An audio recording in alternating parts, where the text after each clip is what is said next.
So I just want to read this article that was written. It's called Making Indians White, the Judicial Abolition of Native Slavery in Revolutionary Virginia and its Racial Legacy.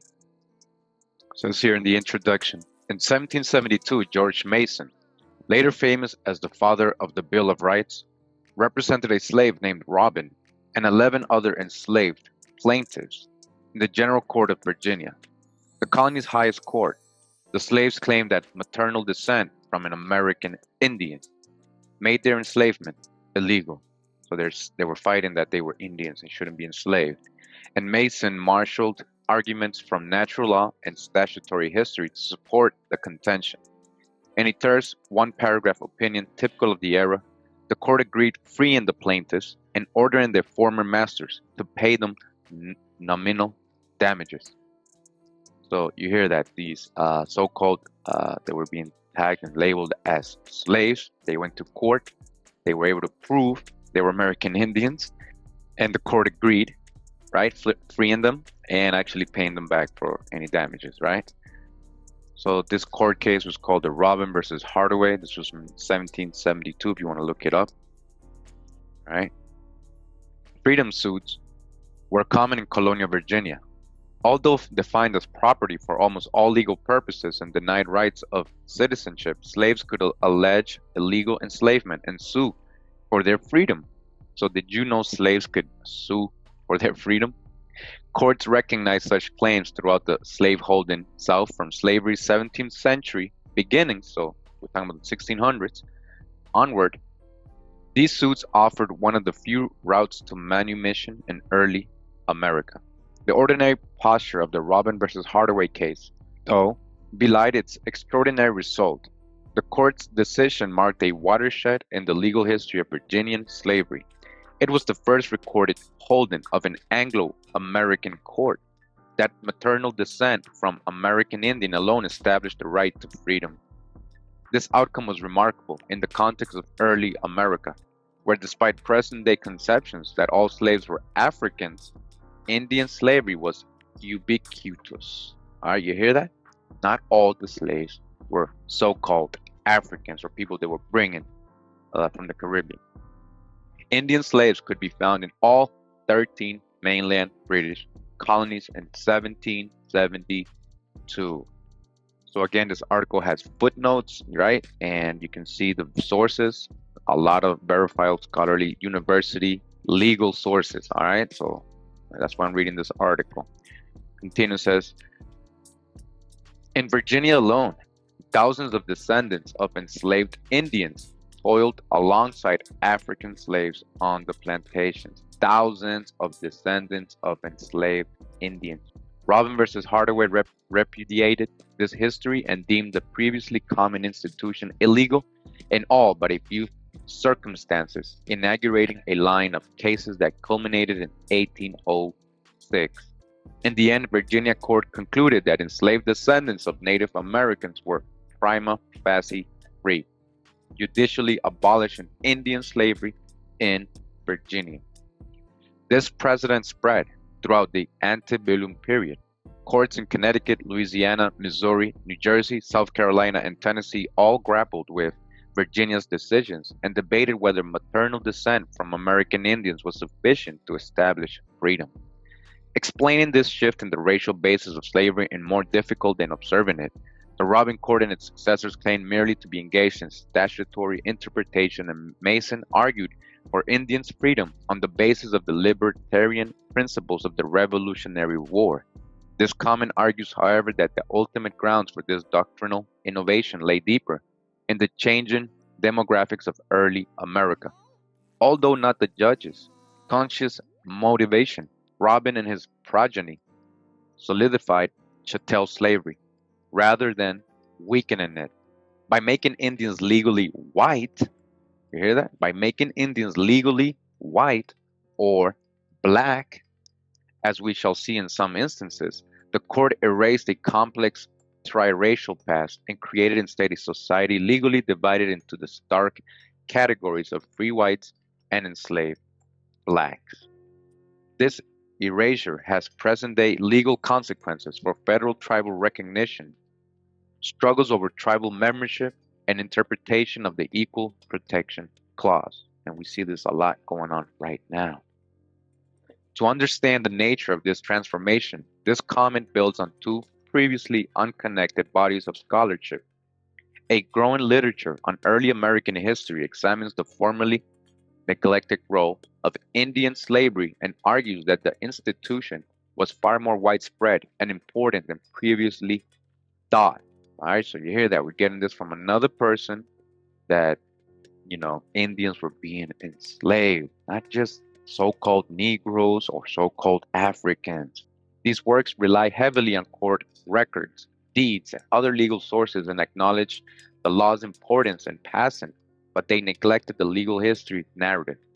By ending their chronologies in the mid 18th century, they overlooked the complex judicial debate over the legacy of Indian slavery in revolutionary and antebellum America.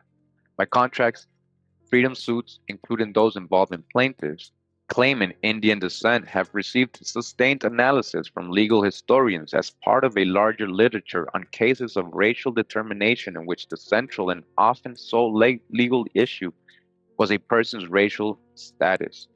In these instances, faced with the reality of a mixed race society that rarely aligned with legal categories, courts turned to a variety of methods: appearance, ancestry, science, and reputation to classify ambiguous individuals, thus laying bare to historical criticism the constructed and arbitrary nature of legal conceptions are of race. Robin and its progeny, though, fit uneasily into the conceptual framework. First, as with American legal history, more broadly, the current scholarship on racial determination focuses primarily on the period between independence and the Civil War. This periodization ignores the first 200 years of racial construction in America, making cases such as Robin that grapple with the colonial legal legacy unintelligible. So what she's basically saying is that they really only took us back to a certain period of time. They didn't go further back, because if we really went further back, we will see what was going on with the American natives and how they were becoming slaves or Negroes or classified as white, and how much Indian slavery was really going on. But they don't take us back that far when we're in school learning in these classes, American history. Second, Robin and its progeny were not racial determination cases. Their outcomes hinged on the legal consequences of Indian descent, not on the plaintiff's racial identity, which both sides usually acknowledge as Indian.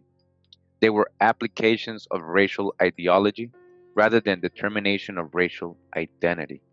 Since the literature on neither Indian slavery nor racial determination alone provides a complete account of Robin and its context, this comment draws on both to understand fully the causes and significance of the doctrinal transformation and racial construction that the case epitomizes.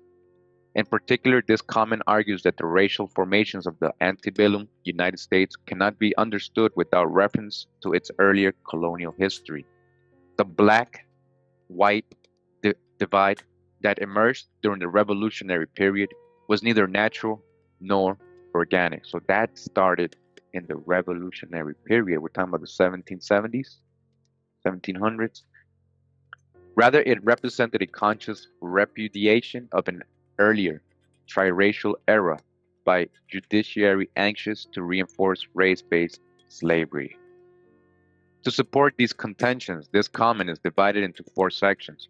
Part 1 discusses the colonial history of Indian slavery and race in early American, broadly and in Virginia specifically.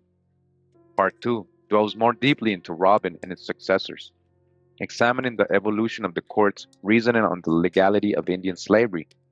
Part 3 probes the various explanations for the decision to grant freedom to enslaved Indians. And finally, Part 4 explores the legacy of these cases in the antebellum United States, as well as the implications for contemporary legal issues surrounding tribal recognition, tribal membership, and the Equal Protection Clause. All right, so this was the introduction. So, Part 1, again, the hidden history of Indian slavery in Virginia. And it says here, A, the origins of Indian slavery in early America. The prevalence of African slavery in North America was not inevitable. That's your own hijack. The fantastic prosperity of Spanish South America rested on forced Indian labor. Again, the Spanish were enslaving Indians. They weren't bringing Africans, they were enslaving Indians. That the Spanish and Portuguese were bringing Indians by the thousands to Europe, West Africa, and all the rest of their colonies in America. All right. Although Spanish colonists employed labels other than slavery for these practices, after the Crown abolished Indian enslavement in the 16th century. So, what they're talking about is that they gave different terms. They weren't calling these people slaves, these Indians. They were calling them indentured servants or encomiendas in Spanish, which means like a loan, like you have a loan or a contract. Ian and envy in Mexico and Peru. The first English theorists and colonizers envisioned freeing the oppressed natives from Spanish tyranny.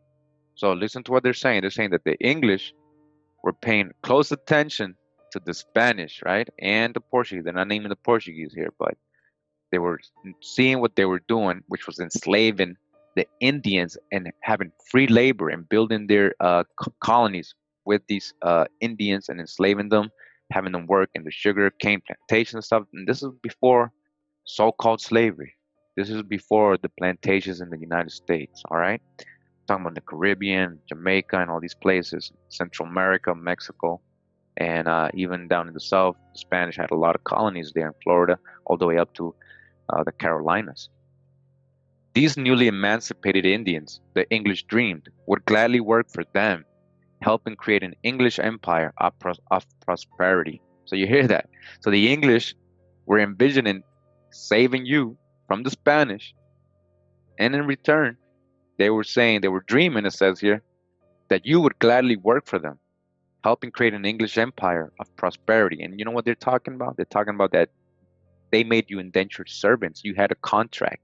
So I guess they were saying, we'll free you from these Spanish and Portuguese people who are brutally enslaving you, and you come work for us to help build, right, the empire, the English empire of prosperity, or the 13 colonies, right? And so they'd get you into this contract. So I guess what I want to show you is that, and what I'm going to show you is that slavery did not start how we think.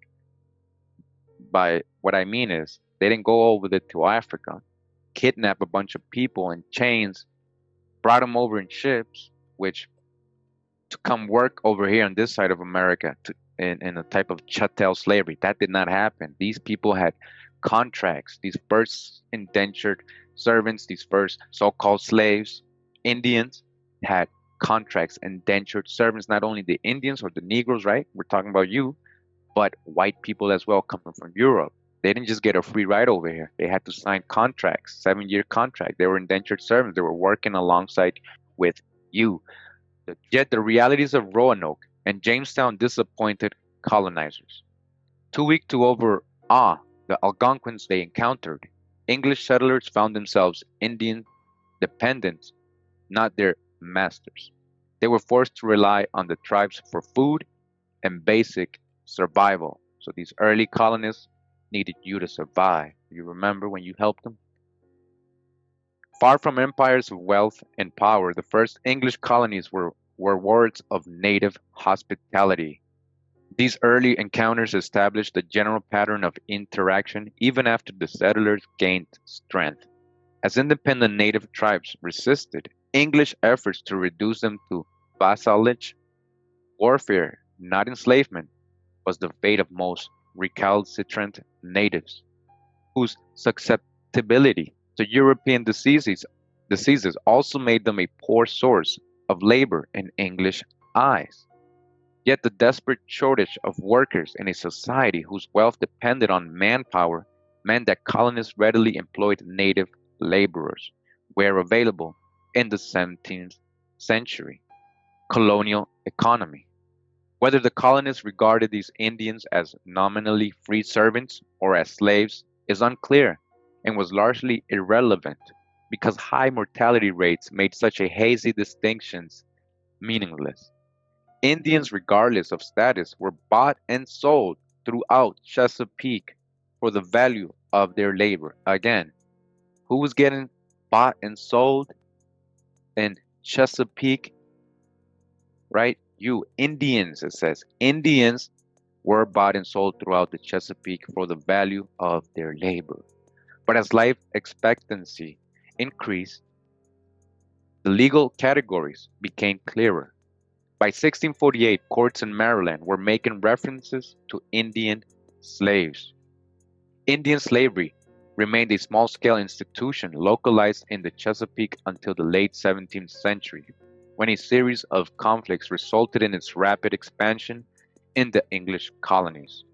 In the wake of King Philip's War in New England, for instance, and we're talking about them warring with the Pequot up there in New England, colonists enslaved hundreds of defeated Algonquins, hundreds, most of whom were quickly sold and sent out of the country, primarily to the West Indies. All right, so what was going on? New England Algonquin speaking people were being enslaved by the hundreds and taken to the West Indies, and we know this. We have people who can trace their family that it's in Barbados all the way back to Massachusetts. They know they were the Pequots. I've been contacted by people telling me their story. All right. So who was in the West Indies? These are supposed to be so-called Negroes in Barbados and on Bahamas and Providence Island off the coast of Nicaragua. We've already got that in part 3, right? You know, these same people were being called cannibal Negroes. So they were calling the Pequot cannibal Negroes. They're ending up in the West Indies, right? We are told that the West Indies was full of so-called Africans. If you're black, they told us that they were Africans, but we're already finding out these were all Indians. In Virginia too, witnessed a surge in Indian slaves after Bacon's rebellion. Yet the institution developed most dramatically in South Carolina, which was founded comparatively late in 1670. There, in the closest parallel to the African slave trade in the Western Hemisphere, English traders actively encouraged tribes to war against each other and enslaved the captives, who were then sold primarily to the ever hungry Caribbean labor market. All right, so not just the Pequots, right? Many native people, especially in South Carolina, were being enslaved and sent, right, mainly to the Caribbean uh, labor market. By the early 18th century, this Indian slave trade had become the colony's primary economic activity, with some 30,000 to 50,000 Indians enslaved. Only the devastating Tuscarora and Yamasee Wars of 1715 and 18 turned the colony to the less risky, although scarcely less violent, practice of plantation agriculture. While the peace of the 1720s ended the long pattern of warfare and Indian enslavement, the legacy of the earlier era persisted. Although many enslaved natives had been sold to the West Indies, many others remained in England's mainland colonies. All right, so many were sent to the Caribbean, but a lot of you, what, are still there. Where? In England's mainland colonies, in all the colonies, the South, the North, all the 13 colonies, you are still there. There they blended with the far larger population of African slaves Dutch to hijack, which had grown dramatically in the late 17th and early 18th centuries with the expansion of the Atlantic slave trade Dutch to hijack. On the new plantation complex, a society that defied easy racial categorization emerged, a hybrid of native and African cultures. Mm. While this melange reflected the triracial world of its inhabitants, early American society behind the frontier moved towards a stark black white division. So you were either black or white. Gradually, making the descendants of enslaved natives as anomaly the eyes of Anglo-Americans. Point B. The legal history of Indian slavery in Virginia. The legal status of all non-white servants and slaves in early 17th century Virginia was vague because there was neither statutes nor common law doctrines defining enslavement. Slavery existed without positive state sanction. Not until 1661 did the House of Burgesses enact the first statute that obliquely recognized the existence of slavery. Despite this legal ambiguity, a flourishing trade in Indians existed in the Chesapeake by the 1640s. 1640s, Indians being enslaved. All right? As the people whom the courts now labeled as Indian slaves were bought and sold throughout Virginia and Maryland. Who was bought and sold throughout Virginia and Maryland? Indian slaves. Again, Indian slaves. To the Indian laborers present in the colony from the beginning, the increasing tendency to label them slaves rather than servants was probably irrelevant, for coercion and force were always the realities of their existence. So whether you were a servant or a slave, they were treating you the same, like if you were in chattel slavery already, regardless of the law. The first group of Indians, servants, mentioned in the Virginia records, a group of Caribs imported from the Caribbean, were ordered hanged till they be dead after they allegedly attempted to kill several Anglo-Virginians and then fled to local tribes. Unsurprisingly, the court thereafter required bond that Indians would not run away. Again, so who were they bringing up? Remember, she said earlier that they were mixing with Africans, but she just admitted right now that the first group of Indian servants mentioned in the Virginia records, a group of Caribs. We already know what the Caribs look like, right? So-called Negro, imported from the Caribbean, not from Africa, from the Caribbean, right? And what happened to them? They were hanged till they be dead. Who was being hanged, right? Who was being hanged? All right, so we know who the Indian and the Caribs are, right? Continuing says, these early slaves came from several sources. One was capture and war, the primary justification for enslavement in the 17th century. A lot of the times they were just lying. They were going into towns, Indian towns, and just enslaving everybody, and then telling the other people that they had been prisoners of war and they never went to war with them. The authorizations of several military expeditions in Virginia and Maryland specifically provided that captured natives would be the spoils of the financial backers. Another was court-ordered slavery, often the result of Indians' inability to pay fines for their wrongdoing. However, the evidence suggests that most frequently Indians were purchased from other Indians. All right? Your own people were selling you. While this sometimes consisted of explicit sale into slavery, often native parents indentured their children to work as servants.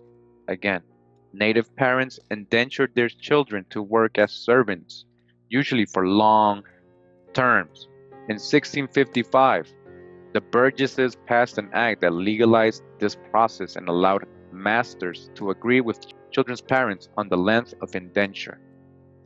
Ostensibly, the law was enacted to educate and assimilate native children, but later enactments acknowledged the exploitative reality.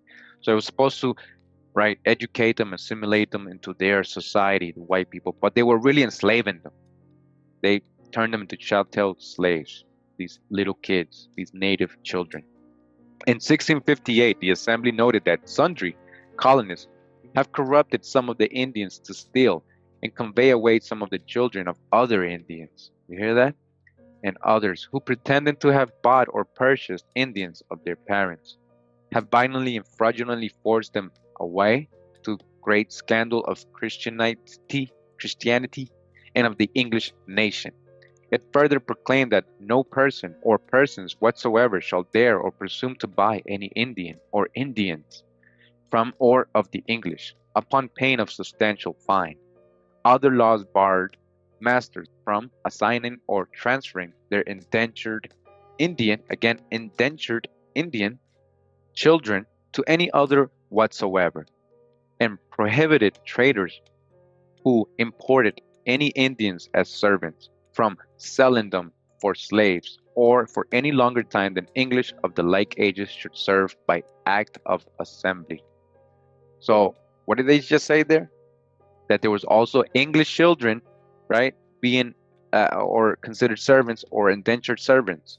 So they were making sure that the Indian children were being applied the same laws and rights as the English like ages, right, of the colonist children. These statutes simultaneously acknowledged the existence of Indian slavery and attempted to redress it. So there were so many laws because there were so many Indians getting enslaved that they had to make laws to protect most of them because they were just getting them and enslaving them. Despite these aspirations, the evidence suggests that these laws, rarely enforced, did little to remedy the rampant exploitation of Indian servants. There you go. In one 18th century case, for instance, a Maryland man named Andrews faced a complaint that he had sold or otherwise disposed of an Indian boy, a son of one of our friend Indians.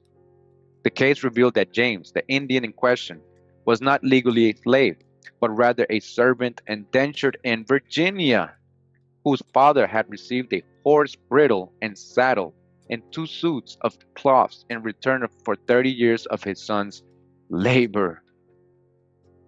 Andrews replied that it is a customary thing in Virginia for the Indians to work among the inhabitants and to indent with them for a time or term of years. Although Andrews' claim failed to win over the Maryland court, Andrews was fined and imprisoned for a day. The case underscores that Virginian custom routinely floated statutory prohibitions supposedly protecting indentured native servants, bought and sold in the open marketplace, bought and sold in the marketplace, consigned to servitude terms far longer than the 5-year average for English of like ages. So you hear that, right? So-called Native Americans, right, were being put into this indentured servitude alongside the English, right? English meaning white people or Europeans were also indentured servants, not just Indians or so-called Negroes. The thing is, as it says here, that they were serving far longer terms, or at most of the time they weren't given, the freedom after the contract was over, but they were given most of them longer terms than the actual children of the colonists or the like ages of the English, it says here, right? And rarely protected by a weak and disinterested state. Indians such as James easily slid from servitude into slavery. It's so important, right? Who were these indentured servants really? History is going to teach us that the first so-called slaves were actually indentured servants, and we're talking about Negroes. But right here in this article is telling us that the indentured servants were the Indians. These weren't Africans. Right? In the late 17th century, the colonial legislature attempted to clarify the ambiguities of Indian slavery by institutionalizing it. Previously, Indian bondage had existed largely outside the law. Indians who appeared before the courts were assumed to be servants, even if they routinely served 30-year terms. In 1670, the burgesses, noting that some dispute had arisen whether Indians taken in war are servants for life or term of years, attempted to solve the conflict by creating 2 clear categories. All non-Christian servants who arrived in the colony by shipping, primarily Africans, right? Dodge the hijack, because we already read the Caribbeans, right, were being brought up. But occasionally, Indians arriving by sea were decreed slaves for their lives.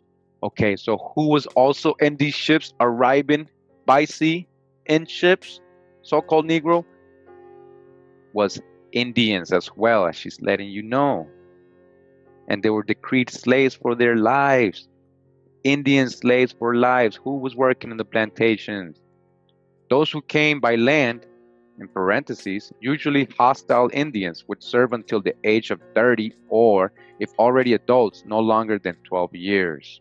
Yeah, you hear this? So there was contracts. You would gain your freedom after that. Why do you think there's so much free people of color or free Negroes or free blacks? Because they weren't slaves a lot of the time. Well, most of you weren't slaves or servants at all. But when you did become a servant or so-called slave, and your contract ended, you were free. You even got land. You all of a sudden you can gain land, buy land and stuff. This resolution distinguished the principle of Indian servitude from outright slavery, although savvy slave traders easily avoided its ambiguous provisions. So again, in the footnotes, right? We're talking about native people coming in ships. So in the footnote, again, right? It says number 62, anecdotal evidence suggests that not insubstantial number of native slaves arrived by sea. So they're saying not a little bit of Indian, a lot, substantial. When it says not insubstantial, so it means substantial number of native slaves arrived by sea in ships. Native slaves arrived to America in ships rather than by land. And it says, see example, Budd versus Ratio, right? It says, in 1813, freeing the descendants of Native American Indian slaves imported from Jamaica. What? Who's coming in ships? American Indians from Jamaica. All right? And continuing in the footnote, it says involving the transportation of slaves from the Caribbean. Again, the Carib Indians, we already got that. Moreover, Indian slaves were often transported by boat within the Chesapeake Bay, making it easy to follow the statute by bringing slaves by shipping. This solution did not last. In 1676, Bacon's rebellion triggered a paroxysm of violence and hatred against natives. To gain recruits, Bacon's assembly proclaimed that all Indians taken in war would be held and accounted slaves during life. Although this law was repealed along with all the Bacon's laws, the legitimate assembly reenacted it 3 years later. Finally, in 1682, the burgesses, recognizing the chaotic and unstable coexistence of these contradictory laws, explicitly repealed a former law making Indians and others free. Instead, the Assembly declared that all Indians which shall hereafter be sold by our neighboring Indians or any other trafficking with us as for slaves are hereby adjudged, deemed, and taken to be slaves to all intents and purposes. Any law, usage, or custom to the contrary notwithstanding. At last, the legislature had clarified the fraught legal status of Indian laborers. They would henceforth be slaves, not servants. All right? 1682. Again, they would be henceforth be slaves, not servants. Who became slaves? American Indians. They're not servants anymore. The law of 1682 was the last time the House of Burgesses legislated for Indian servants or slaves alone. Afterwards, laws addressed a single category of Negroes and other slaves. You see how they changed your category, your tag, your classification. Virginia's Slave Code of 1705, and we're talking about the Black Code of Virginia, and we've already come across that, right? Imposed numerous restrictions not only on enslaved Africans and Indians, but on free people of color as well. Who is the free people of color? We already know this, right? We're talking about Indians, you, right? Color, people of color, colored only, right? Again, Virginia Slave Code of 1705 imposed numerous restrictions not only on enslaved Africans and Indians, but on free people of color as well. Statutes lumped them into a single category of any Negro, mulatto, or Indian. So you see what's going on, right? The pattern, right? Repetitive information is going to stick to you. You're going to see how you became mulatto, Negro, black, eventually, African American. So again, it says statutes lumped them into a single category of any Negro, mulatto, or Indian, prohibited them from holding office, owning slaves, or intermarrying with whites, and subjected them to 30 lashes for any resistance against whites. You're getting whipped. Who was getting whipped? Who's getting hung? Who's getting bought and sold? Indians with distinct tribal identities and cultures continued to exist in the Virginian legal imagination, but only outside the confines of Anglo American society, where they were the subject of statutes and treaties to regulate cross cultural diplomacy and trade. By contrast, Indians within English society, whether slave or free, were relegated to an undifferentiated underclass along with Africans and mixed race peoples, the hijack, where their race denied them the legal privileges of whiteness. Consigned to increasingly marginal economic importance amid the ever expanding numbers of African slaves, enslaved natives blended into the plantation's black community. Black in parentheses, black is a crayon color, right? They're saying you blended into the black. You became black. That's what they tagged you as. Their presence created a mixed race culture that diverged from the law's neat racial categories. These Indians, descendants, no longer represented a supposedly pure native culture, but many of them retained a communal memory of their roots that would prove invaluable in their later struggles for freedom. So then we continue with Making Indians White. This is part one. This is section C. Indians, Africans, and colonial conceptions of race. The concept of race as a fixed biological identity did not exist when Europeans settled in Virginia in the early 17th century. The English of that era perceived the difference primarily as a matter of culture, society, and especially religion. So they weren't classifying you, as black, colored, Negro, white, mulatto, any of that. They were just separating the tribes by their culture, their society, and their religion. That's how they were classifying them, right? They knew they looked all the same. So they didn't need to be classifying your race. They were just classifying your tribe, what type of people you were, and was your tribe and your culture and your religion, society. This tendency led them to regard Indians and Africans similarly as alien peoples with an odd and unfamiliar culture, and most fundamentally as heathens, right? What did they tell you in the Popol Vuh, 1452 Popol Vuh Dum Diversus? It gave them the right to go enslave all the so-called pagans and heathens, and that included you over here in America. They were plotting before they came over here. They knew you were over here and what they were going to do to you. All right, we've already covered this. Their paganism legitimated in English minds the enslavement of both Indians and Africans after their capture in a just war. This principle of the era's Eurocentric law of nations undergirdled the transatlantic slave trade and the enslavement of natives captured in Virginia's Indian Wars. Religion proved an unstable justification for slavery because enslaved Indians and Africans could negate English claims to their labor through conversion to Christianity, as they did in increasing numbers in the mid-17th century. So if you accepted Jesus, right, Christianity, you might have the opportunity to be a free person. So, hey, a lot of the ancestors did it. They had no other choice. They didn't want to be slaves. All right, so they had to accept Christianity. Courts occasionally recognized this logic, as in one instance, when an Indian sold into slavery secured release by citing his desire for baptism. All right, he secured his freedom because he's like, I'm going to just let them baptize me.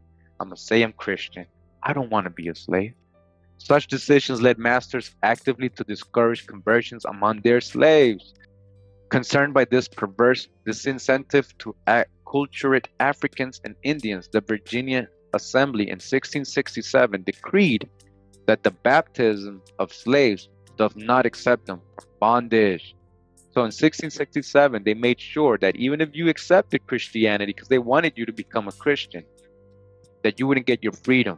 They had to make a law for that. All right, you're hearing all this, right?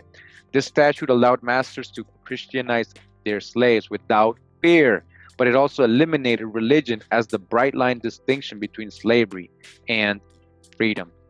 The invention of race thus stemmed from the practical necessity for a sharp division between slavery and freedom that would endure even as Africans and Indians acculturated through the adoption of English language, culture, and religion. The core of the racial idea, the belief in innate differences grounded in nature, not culture, first developed among the colonists towards the Indians during the frequent wars that plagued 17th century Virginia. Again, this first developed among the colonists towards the Indians, not Africans, Indians. Virginian elites quickly adapted it to support the growing institution of slavery by cultivating racial hostility against the Africans and Indians in their midst. By the 18th century, a host of statutes legally enforced the separation between whites of whatever class and the non-whites at the bottom of society, whether slave or free. The survival of Virginia's economy and society came to depend on this caste system for a muted class conflict between planters and poor whites by uniting them as part of a common race of masters. At the same time, it is isolated the dangerous mass at the bottom of society behind the supposedly unbridgeable racial divide. The development of race had negative and positive implications for Virginia's natives. Legally, Indians were an undifferentiated part of the racially stigmatized underclass. Some free native descendants persisted on the fringes of Anglo-Virginian society, occasionally amassing substantial land holdings and achieving economic success. Still, more Indian descendants remained in slavery, the legacy of Bacon's rebellion. But the development of race also made it increasingly difficult for Virginians to argue that Indians and Africans were the same. In everyday encounters, Virginians distinguished between Indians and Africans and tended to view natives more favorably. Free and enslaved natives recognized this growing divide between the law, which continued to homogenize all people of color into a single racial underclass, and popular white perceptions, which regarded Indians more positively than Africans. Dodge the hijack with the African. She needs to prove they were coming from Africa. She's just going off the history she was taught. Natives exploited this gap by asserting their Indianness. Free descendants of Indians leveraged their identity into successful claims for land and respect. For Indian slaves, the stakes were even higher. They sought to transform their ancestry into freedom. For a long time, they did not succeed, but in the late 18th century, the confluence of numerous factors finally allowed them to prevail. Making Indian white, the judicial abolition of native slavery and revolutionary Virginia and its racial legacy. And we are in part 2 now. It says Robin versus Hardaway, its progeny, and the legal reconceptualization of slavery. Indian freedom suits and racial determination. Slaves could not easily obtain legal freedom in colonial Virginia. The Assembly imposed ever-increasing restrictions on manumission. By the mid-18th century, a master could free his slave only for meritorious service as judged by the colony's governor and his council. Even then, a freed slave had to leave Virginia within 6 months upon threat of a fine for the owner.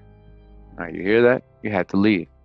These deterrents made manumission extremely rare in 18th century Virginia, with only a few formal requests in any given decade. So they didn't even do these requests because they didn't even want to leave.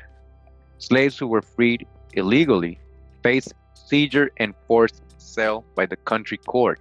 In 1728, the church wardens of Northampton County petitioned the county court complaining that Tom, an Indian boy slave, has by the last will and testament of Isaac Hageman been pretendedly set free contrary to the Act of Assembly. Unable to seize the boy on their own, the wardens requested that a constable seize the boy so that he may be disposed of as the law directs. The court granted the petition and Tom was sold. Such stories demonstrate concretely the impediments to manumission even when a master willingly gave up his valuable human property. Again, valuable human property.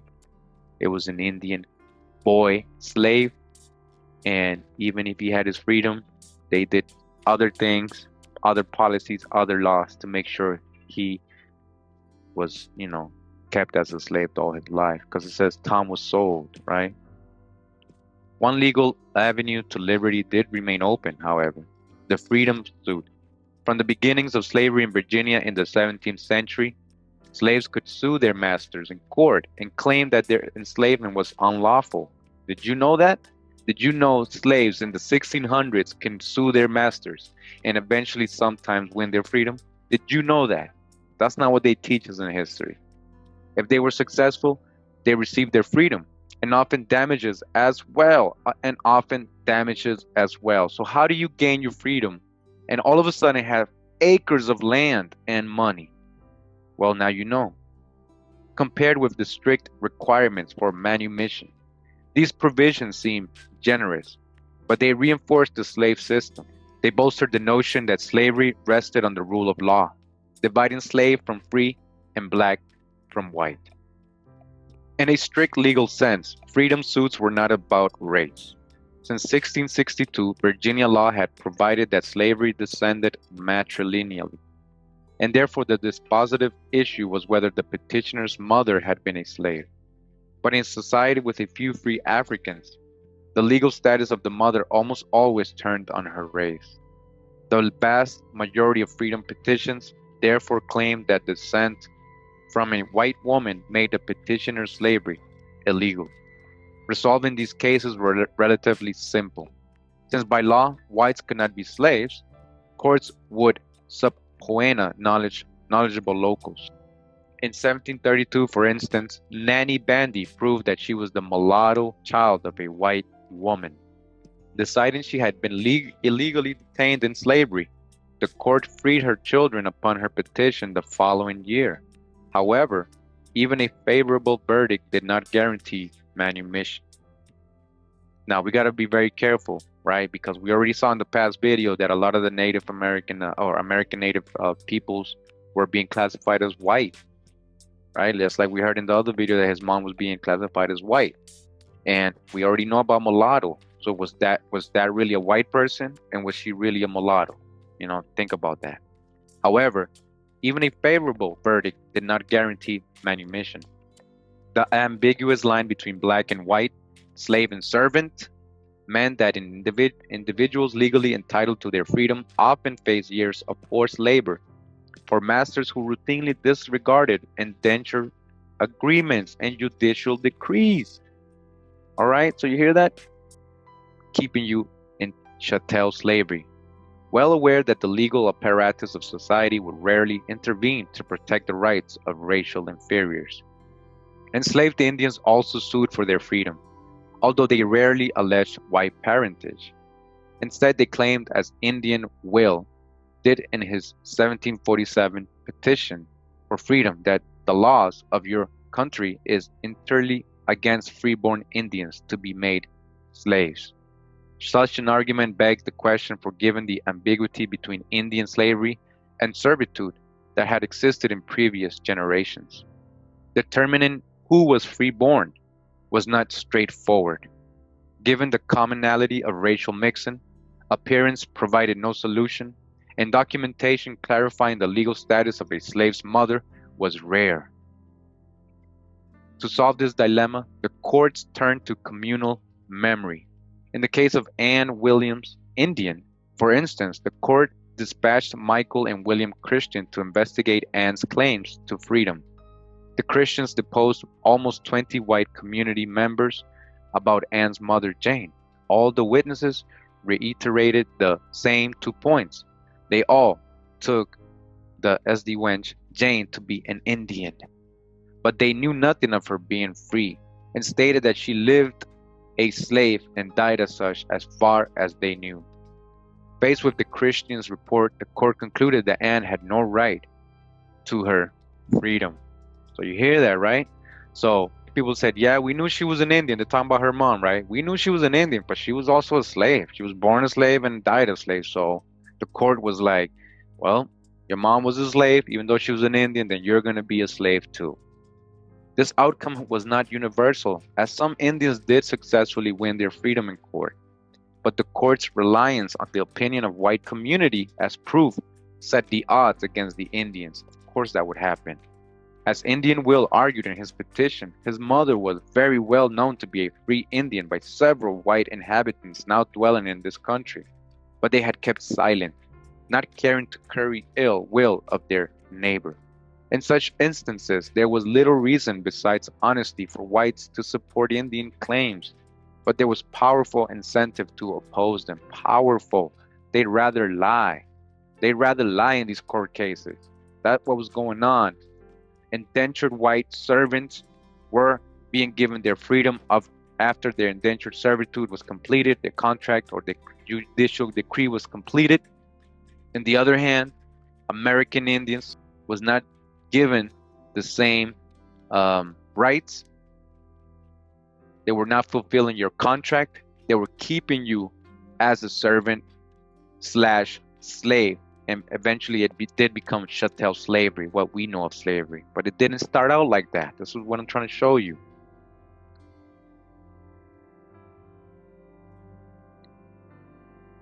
Race played different roles in these Indian freedom suits, and the more frequent cases alleging white ancestry. For slaves who claimed descent from whites, the presumption of freedom for Europeans made the race of the mother dispositive. These lawsuits thus hinged on determining the race of both the mother and the plaintiff. In pre-evolutionary Virginia, however, Indians could be slave or free. As in the case of Anne Williams, merely proven descent from an Indian carried no presumption of freedom.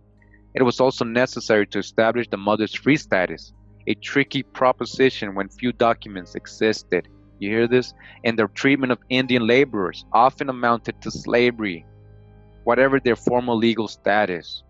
Indian identity, in other words, continued to have an ambiguous legal meaning.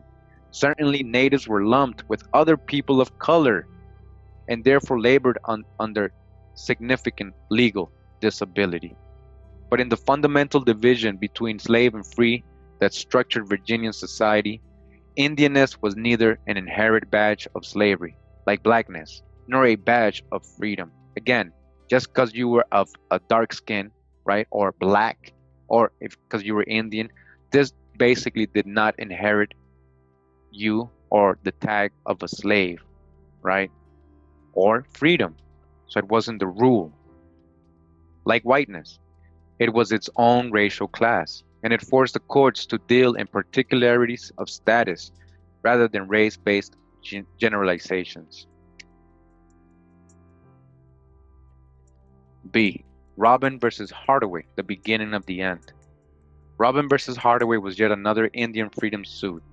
Unlike earlier cases, though, the suit challenged the legality of Indian slavery itself, rather than litigating the plaintiff's particular circumstances.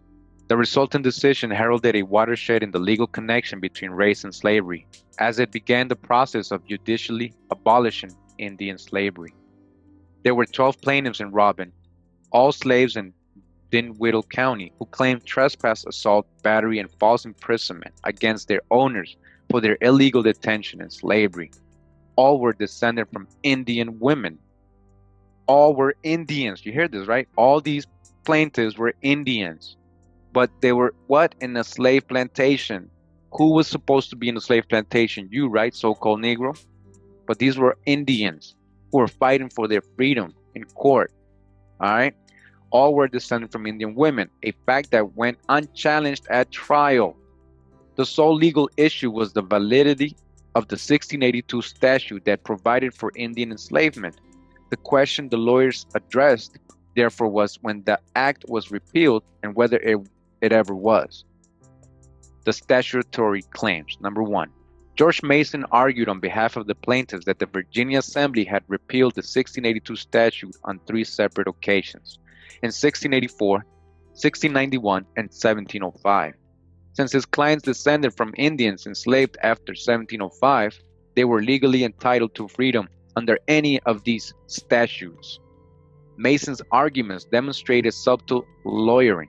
He argued, for instance, that the reference to servants in the 1682 law could not apply to Indians, since it is notorious there is no such thing as servitude known among any of the Indian tribes.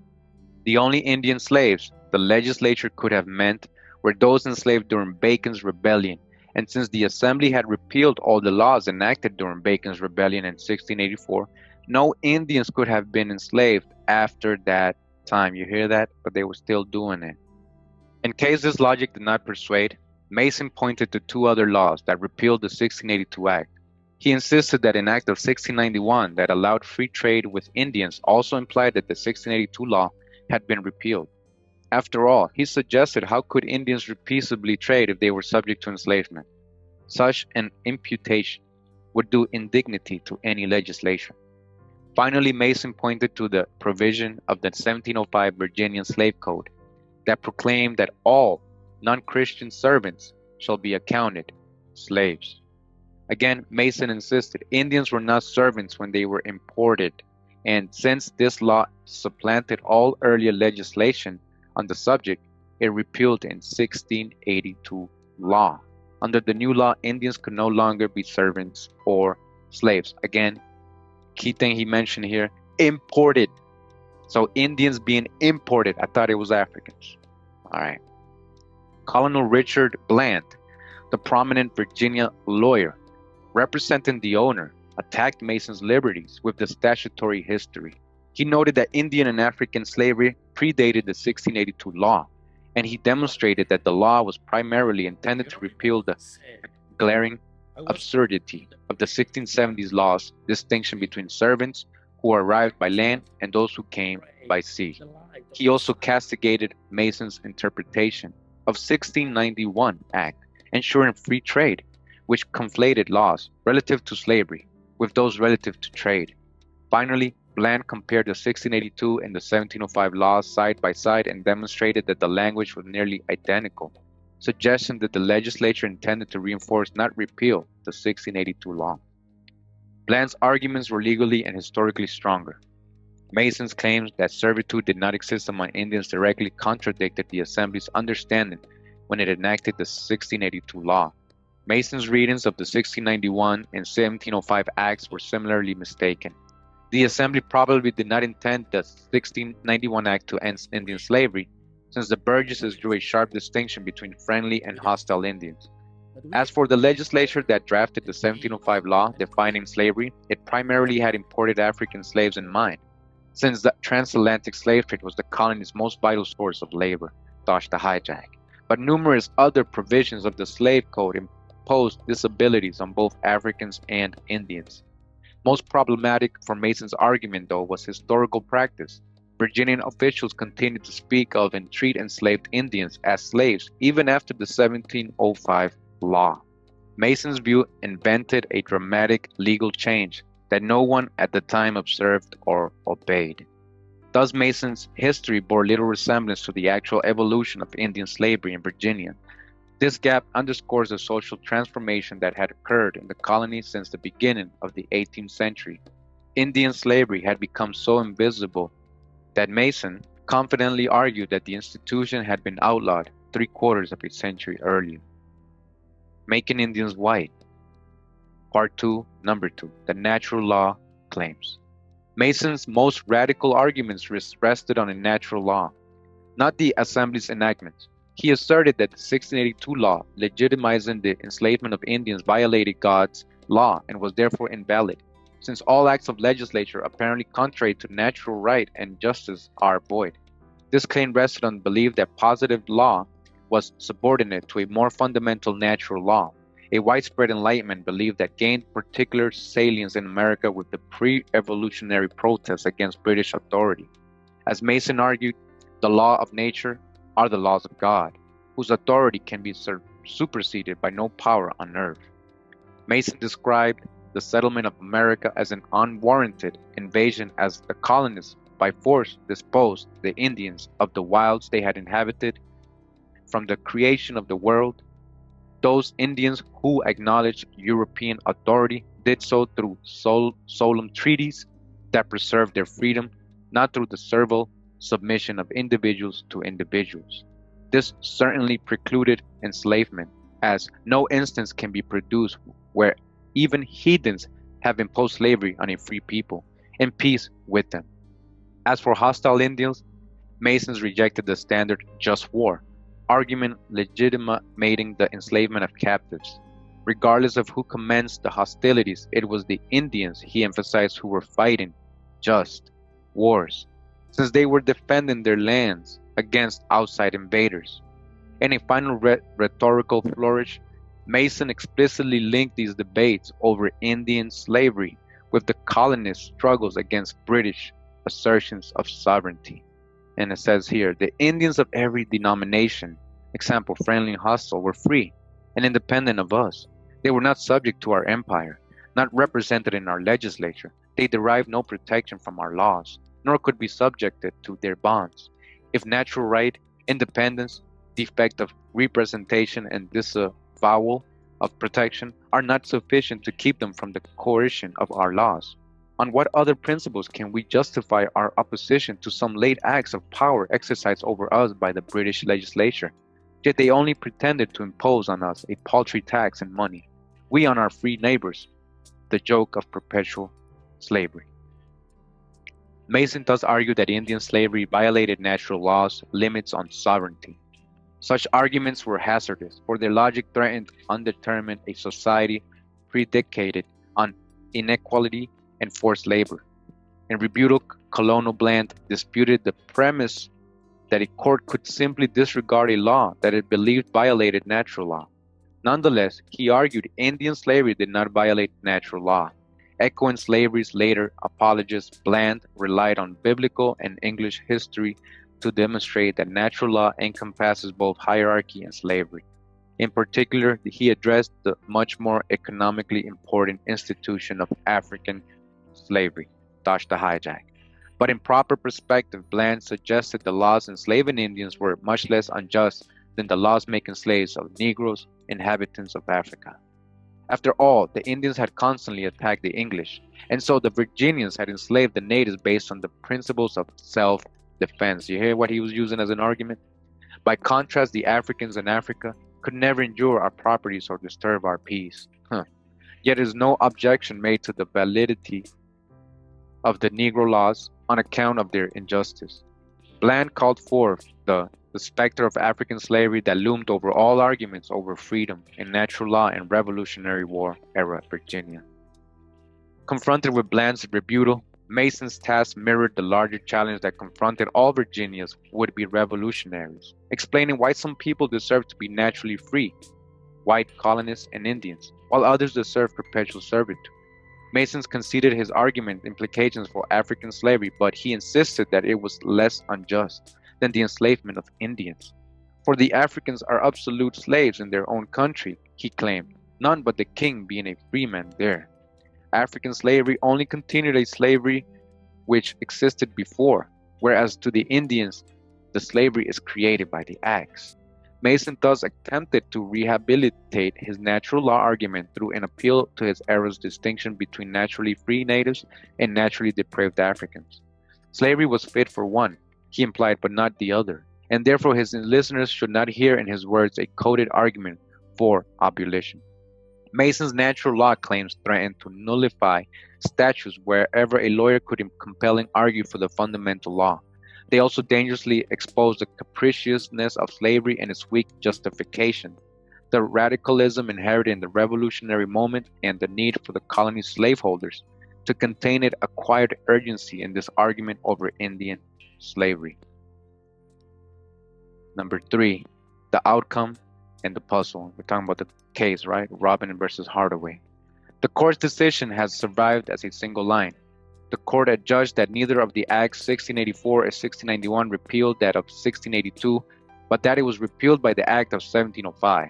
The court declared that plaintiffs free and not slaves, and ordered that the defendants pay their costs as well as 1 shilling in damages. Their freedom won, the various plaintiffs thereafter vanished from the historical record. These free people who won a court case vanished from your textbooks, basically. Their brief encounter with momentous legal debates over. The decision itself left a greater legacy. Indian freedom suits no longer turned solely on the mother status. Instead, except for a brief 23-year window between 1682 and 1705, when sanctioned by law, Indian slavery was presumptively illegal in Virginia. Indian racial identity itself, like whiteness and unlike blackness, now offered a possible route to freedom. The decision also left a puzzle. With no written opinion, the court gave no explanation for its rejection of Bland's well-reasoned arguments in favor of Mason's convoluted ones. And since later opinions simply accepted Robin's conclusion that the 1705 Act ended legal slavery for Indians, no satisfying account was ever provided. On their dramatic redefinition of Indians' status, the Virginian courts remained silent. See Robin's progeny. The decision in Robin did not immediately abolish Indian slavery. First, no published account of Robin existed until 1829, so its direct legal influence was limited. Moreover, the case merely substantiated a new test for freedom. Whether a slave's Indian ancestor had been enslaved before 1705, or the older determination through reputation evidence of the legal status of the slave's mother. This new test was not necessarily more favorable to the descendants of enslaved natives, because most Indian slaves in Virginia had been enslaved prior to 1705, and later enslavement was difficult to prove. This reality quickly became apparent. After Robin, many slaves flocked to the courts to bring their suits. In October 1772, Paul Michaux advertised for Jim, a runaway slave who pretends to have a right to his freedom by virtue of his half-Indian descent. So remember, we went over the runaway slave ads, right? Here's another one where the guy is saying, hey, be careful. This guy is saying he's free, but he's not free. But this guy was really free, and that's why he ran away. He was an American Indian. He knew he wasn't supposed to be enslaved. When he went away, Michaux wrote, I expected he was gone to the general court to seek for his freedom. Less than a year later, David, allegedly of the Indian breed, again, remember this, of the Indian breed, we got this in the runaway ads, also supposedly ran down to the general court to sue for his freedom.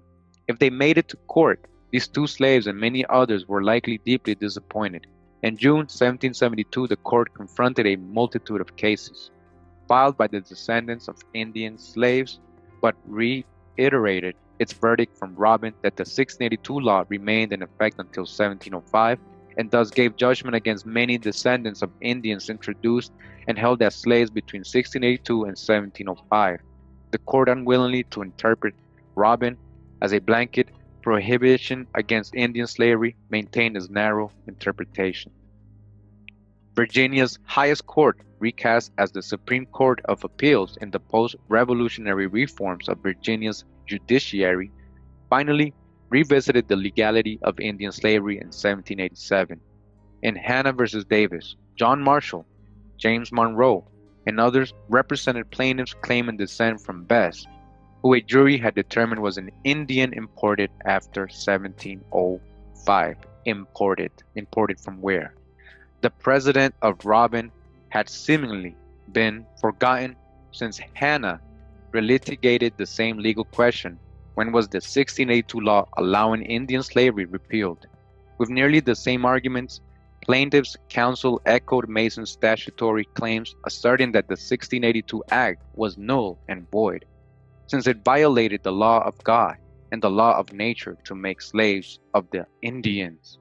The defendants' counsel countered that the argument against slavery applies equally to African as to Indian nations, and insisted that if the burden of proof were placed on the slaveholder, it must be attended with almost universal emancipation.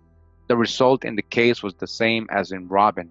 The court unanimously ruled that the 1682 Act was absolutely repealed in 1705. Hannah's duplication of Robin still did not resolve the legality of Indian slavery. For like Robin, the case went unreported. Only 5 years after Hannah, another enslaved plaintiff faced the Supreme Court of Appeals in the case of Jenkins versus Tom, Tom and other Northumberland County slaves introduced the affidavits of Atlanteans people to prove descent from two women who were called Indians and had tawny complexions. Again, tawny, with long straight black hair. When they allegedly arrived in Virginia in 1705, arrived from where? When the defendant attempted to argue that Indian slavery was legal before 1705, the judge intervened and instructed the counsel that he had misstated the law. There had indeed been a law that permitted Indian enslavement at some period in the last century, but it was some time after repealed, from which period no American Indian could be sold as slave. All the Indians enslaved after that point who had sued for freedom, he informed the counsel, had uniformly recovered it. The lawyer, upset that this exchange had biased the jury, appealed and lost. The Supreme Court of Virginia affirmed without elaboration. What then was the law on Indian slavery? The general framework of Robin survived Indian slavery was legal at some period, illegal sometimes after. But the details upon which the hopes of so many slaves rested remained vague and thus invited further litigation. The court did not have to wait long. The following year it heard a similar case in which slaves had been declared free after the jury found that they were maternally descended from Judith, an Indian brought to Virginia. Brought from where? Sometime after the year 1705. The appellant denied that the 1705 law outlawed Indian slavery but lost. The appellee's counsel also failed, though, for he could not convince the judges to adopt his sweeping assertion that when we speak of an Indian, unqualified by circumstances of any sort, we certainly speak of a free man, and if an Englishman had been mentioned, the court instead introduced an odd new distinction between American Indians, who could no longer be enslaved after 1705, and foreign Indians. Unable to decide whether Judith came by land or by sea, the evenly divided court affirmed. This lack of consensus revealed the ongoing confusion over the legal status of the descendants of enslaved natives. Yet amid the imprecise distinctions and arbitrary dates, slaves exploited their Indian identity to achieve freedom. Despite doctrinal ambiguity, the plaintiffs in these cases all prevailed and secured their freedom. All these plaintiffs who were considered Negro slaves were actually Indians, and they were all successful in securing their freedom. Did you know that? Did you know so-called Negro slaves can sue for their freedom? Did you know that? Clarity finally came more than a decade later in a pair of cases that established the precise date after which enslavement of Indians was no longer legal, and that made explicit and long-latent presumption in favor of Indian freedom. The first issue was resolved in Palas versus Hill, the freedom suit of numerous descendants of an American Indian named Bess, brought to Virginia in 1703. Again, brought from where? By this point, there was little doubt that Indian enslavement was illegal after 1705. When the appealed attempted to controvert what he regarded as this erroneous doctrine, the court refused permission, noting that the principle settled so long ago by the general court was the law of the land, confirmed by successive adjudications. But since Bess was enslaved in 1703, this pronouncement was not dispositive.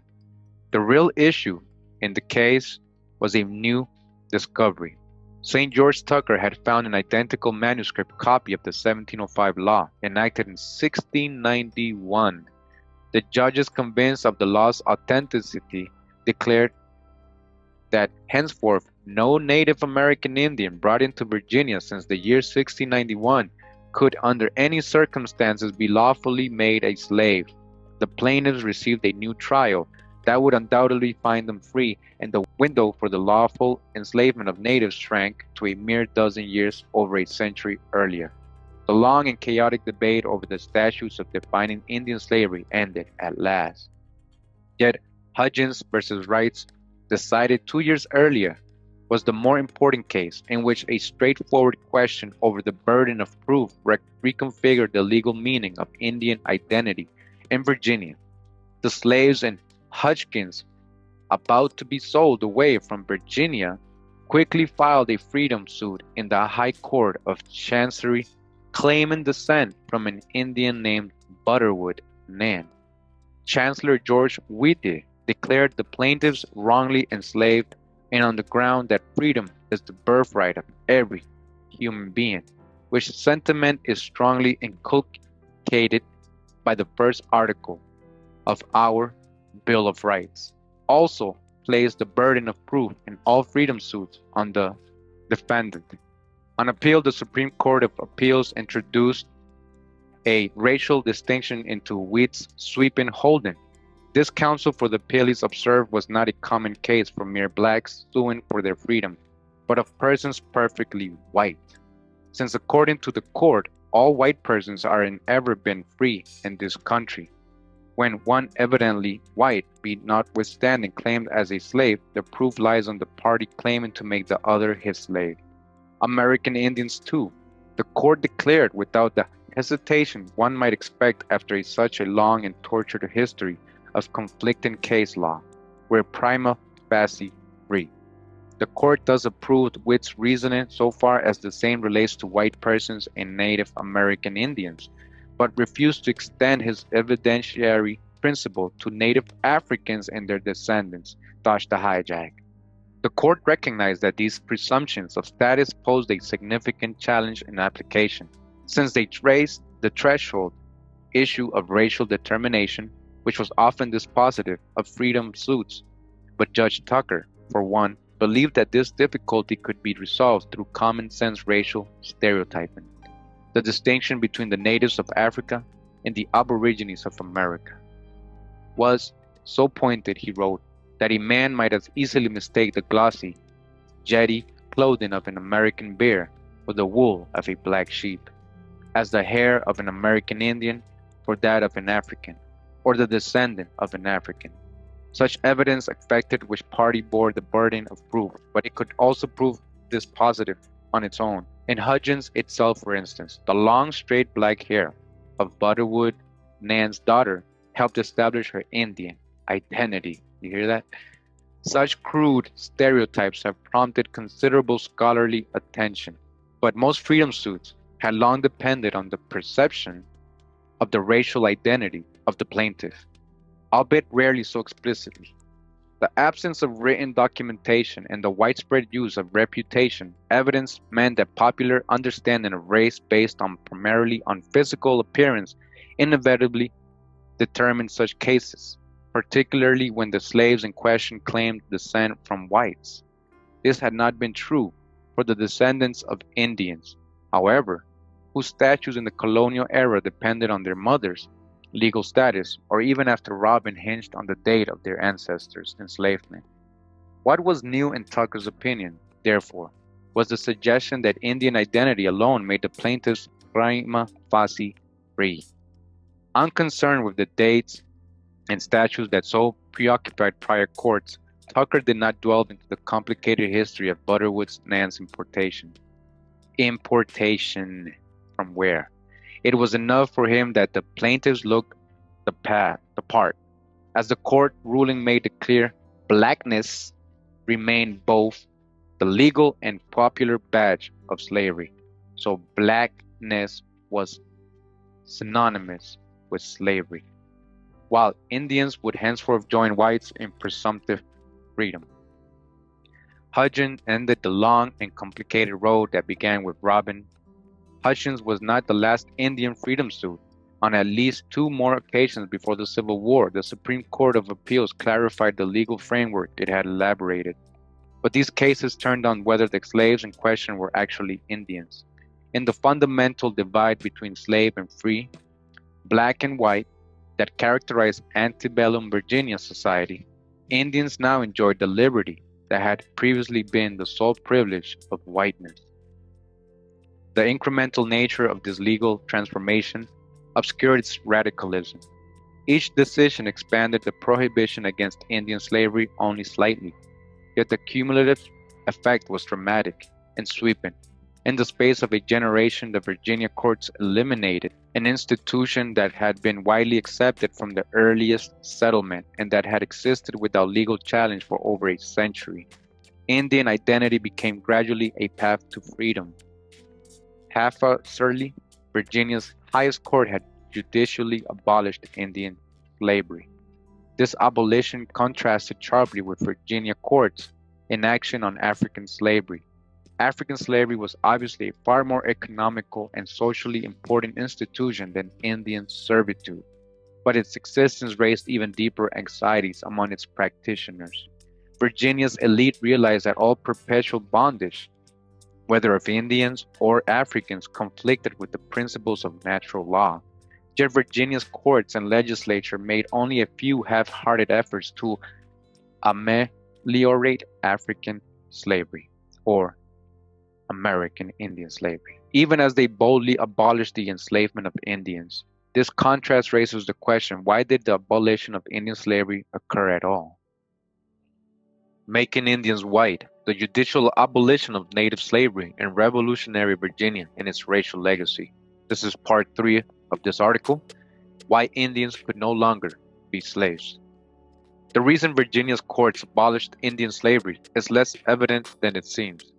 This part evaluates several possible explanations, including statutory interpretation, the influence of the American Revolution, and changing racial perceptions. It ultimately concludes that the abolition of Indian slavery occurred because it strengthened the institution of slavery in Virginia rather than weakening it. So it made it worth what they're trying to say. And did you even know there was an Indian abolition? Did you even know there was an Indian abolition? Not African American slavery abolition, Indian abolition. There was. One threshold issue should be addressed and discarded. Indian slavery was economically marginal by the time of the American Revolution. This development contrasted sharply with the African slave population, which nearly doubled in size between 1775 and 1800. Dodge the hijack. Freedom for the descendants of Indians was thus certainly less costly than loosening African bondage. Finding for the plaintiff in a freedom suit, however, was not costless. Dozens of current slaves might be set free upon the determination that a single ancestor was wrongly enslaved, and masters received no compensation for their lost property. Indian emancipation had fewer social consequences than freeing African slaves, but not none. The court granting Indian freedom were still consciously choosing to violate property rights on another normative basis. The rest of this part seeks to unearth that basis. Says Part A, statutory interpretation. The most straightforward explanation of why Virginian courts freed Indian slaves is the one the courts gave. They interpreted and applied the laws that the Assembly had enacted. The Assembly authorized Indian servitude in 1679 and again in 1682, but it repealed those laws in 1705. As originally thought, or in 1691, as the evolution of the court's knowledge suggested. Indian slaves were wrongfully held if they could prove descent from an ancestor enslaved after those dates. They deserved to go free as a matter of law. The line of cases from Robin to Hudgens reflected judges obeying their mandate to enforce the law while perfecting their understanding of the statutory history. This account has much to recommend it, although the court's simplified story obscured a more complicated history. Part of the function of the courts is to bring order to chaos, even at the risk of distorting past realities. There's also a danger in the arrogance of hindsight. A present-day reader cannot help but regard the decision in Robin on the strict facts as baffling. But a historical and cultural gulf separates us from the deciding judges. So hear what he said. They are very important. He says that a present-day reader, you, us, right now, reading this, learning about this case, right? Robin and Hardaway and how an Indian or a so-called Negro slave that was actually an Indian was able to sue for his freedom. He's saying how the present-day reader cannot help but regard the decision in Robin on the strict facts as baffling. This is so baffling to us. They never taught us this stuff in history. but a historical and cultural gulf separates us from the deciding judges, who were not limited to the details that have survived in the archives. Conservatively, the modern day chronicler can assemble resources unavailable to the actors themselves. You hear that? All right, so us here, right? Today, modern day chroniclers, right? We can assemble sources that were unavailable to the actors themselves of the people because they didn't know, they didn't have a lot of knowledge that we have right now. The participants were unaware of now of obvious legal points. Finally, there's no evidence that the judges were insincere in their professions of fidelity to the law. To interpret their opinions as masking their real motivations suggests either deep cynicism or great presumption on the part of the historian. Yet, even while we credit the judges' beliefs that they simply enforce the law, we must acknowledge that this explanation does not satisfactorily account for the legal shift. Even relatively straightforward statutes may admit multiple interpretations, so judges must evaluate them based on conformity to some outside or higher principle.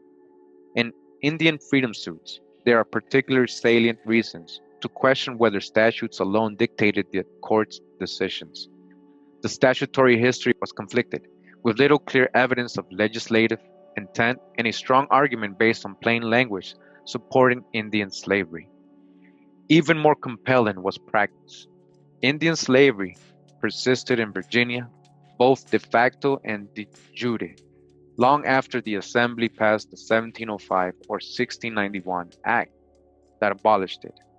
Until Robin, no court had held that Indian slavery itself was no longer legal after 1705 or any other point in Virginian history. Robin and his progeny overturned more than a century of legal precedent and accepted practice on the strength of a single statute that had existed for 70 years. Statute may have been a necessary precondition, but it alone is hardly sufficient to explain such a dramatic change in doctrine.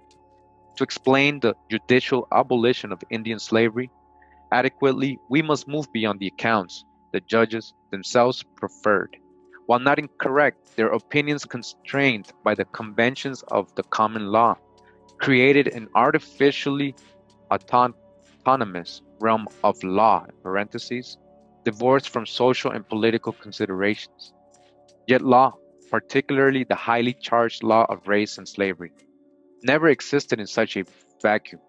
Here the passage of time benefits us, for it allows us to appreciate the confluence of societal and legal trends that judges did not acknowledge at the time. Two important influences in society, the American Revolution and the shift in racial perceptions, were crucial to the judicial abolition of Indian slavery. Making Indians White, Part 3, Section B. Slavery and the Revolutionary Moment. In contrast to the romanticized conception of a serene founding, the last quarter of the 18th century, the era of Robin and the subsequent decisions, was one of the most tumultuous and unstable periods of American history. As the leveling and emancipatory rhetoric of the American Revolution challenged long-standing institutions, slavery in particular became the focus of considerable debate, as its blatant contradiction of the declared principles of liberty struck many observers. As newly minted Americans attempted to create new polities, or I believe policies, modeled on Republican principles, they wrestled with methods to eliminate the institution from their midst. One of the most important methods of challenging slavery was judicial. Slavery in the English colonies was born of expediency, not legal tradition. It was not legal. For nearly 2 centuries, the Anglo-American law of slavery consisted of a hodgepodge of custom, local statute, and antiquated philosophizing used to justify pre-existing facts on the ground, while control of slaves' daily lives rested in the private government of the plantation. In the late 18th century, however, courts throughout the Anglo-American world began to challenge the haphazard justifications invoked to support chattel slavery and issued a number of opinions with profound emancipatory implications. In 1772, at nearly the same moment when Robin brought suit in the general court, another Virginian slave, James Somerset, also sought his freedom in English court. Somerset's master had taken Somerset to England, where he had attempted to run away. After his recapture, his master passed him to a ship's captain for sale in Jamaica, but Somerset secured a writ of habeas corpus with the help of several abolitionists. The resulting case, Somerset versus Stewart, marked a watershed in English legal history. Lord Mansfield, the most eminent English jurist of the era, held that Somerset, while lawfully enslaved in Virginia, was not a slave in England. The state of slavery is of such nature, he reasoned, that it is incapable of being introduced on any reasons, moral or political. Slavery so odious that nothing can be suffered to support it but positive law. Concluding that no such enabling law existed in England, Mansfield ordered that the black must be discharged. The black. There are a number of striking similarities between Somerset and Robin. Beyond their near simultaneity, both cases included extended natural law discussions of the justice of slavery. In both instances, the court also sought to clarify an ambiguous and unsettled legal history through oversimplification. Finally, both courts delivered narrow legal opinions largely limited to the facts of the cases. Mansfield interpreted his decision as applying only when a master sought to transport a slave out of the country. But subsequent opinions as well as popular perception soon gave Somerset, like Robin, a much broader reach. The case achieved canonical status as the decision that abolished slavery in England. You hear that? This exaggeration occurred in large part because those most affected by the decision, slaves themselves, insisted on this interpretation, invoking the cases to justify their claims to freedom. The decision in Somerset became known almost immediately in America, where it reinforced the emancipatory rhetoric of the Revolution.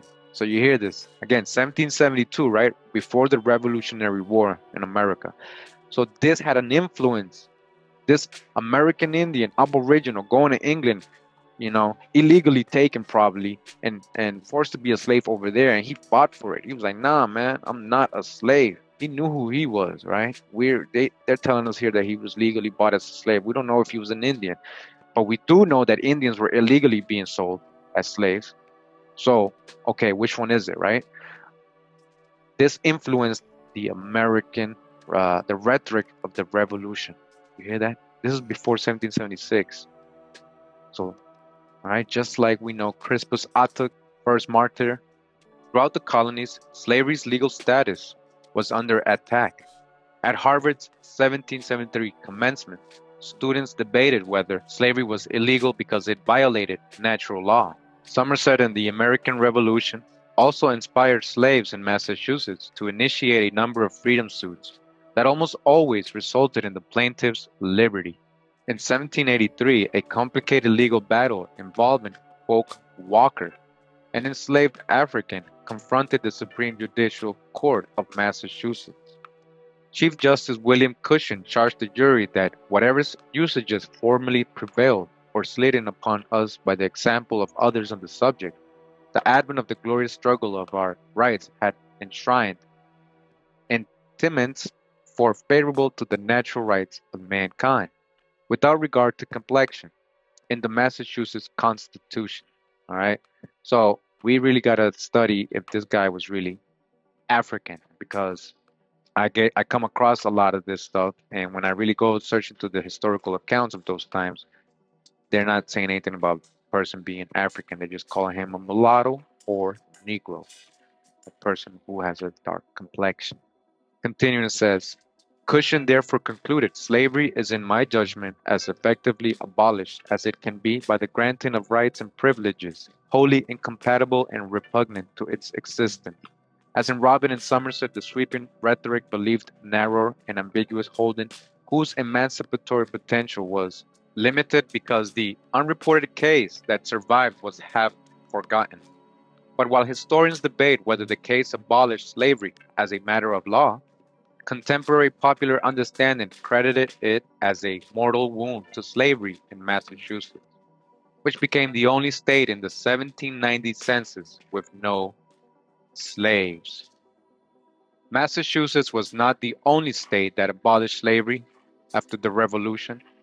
Above the Mason-Dixon line, where slavery was ingrained but less economically vital, every state adopted some form of abolition. Unlike Massachusetts, however, other states adopted legislative plans that eschewed radicalism in favor of gradual emancipation. Pennsylvania, for instance, enacted the law abolishing slavery in 1780, but full emancipation did not occur until 1847. On the national level, the drafting of the new Constitution quickly implicated slavery. Despite the efforts of anti-slavery Northerners, the resulting document allowed Southerners to invoke federal power to protect their slave property. The drafters euphemistically referred to slaves as other persons. You hear that? That's very important in the census records. Other persons, or as persons held to service or labor, providing further evidence of deep discomfort many of them felt. All right, so that's indentured service. In Virginia, where slavery was the center of the economy, the debate was particularly fierce. Virginians were well aware of the growing hostility towards slavery throughout the Anglo-American world, and especially in the courts. News of the Somerset decision arrived in the colony in April 1772. The month Robin was decided, several months later, Virginia newspapers published a full transcript of Manfield's opinion. Anglo-Virginians complained that the case led their slaves to imagine they will be free in Britain, a notion now too prevalent among the Negroes, greatly to the vexation and prejudice of their masters. In 1795, Virginian anti-slavery judge and treatise writer St. George Tucker dispatched a series of queries to Massachusetts regarding how the state had wholly exterminated slavery. The open letter he received in response stressed the role of the judicial courts, including the Quoke Walker case, in abolishing the institution. At the same time that well-heeled Virginians learned that elite opinion in the North and in Britain was turning against slavery. Internal events of the Revolutionary War gave a new urgency to these doubts. The colony's royal governor issued a wartime proclamation offering liberty to any slaves who fought for the British, an act that led thousands of slaves to flee British lines and caused alarm among Virginian planters. Motivated by the combination of fear and genuine desire to reform, the Virginia elite sought to ameliorate slavery in the war's aftermath. In 1778, the legislature abolished the slave trade in an effort to slow the institution's growth in the state.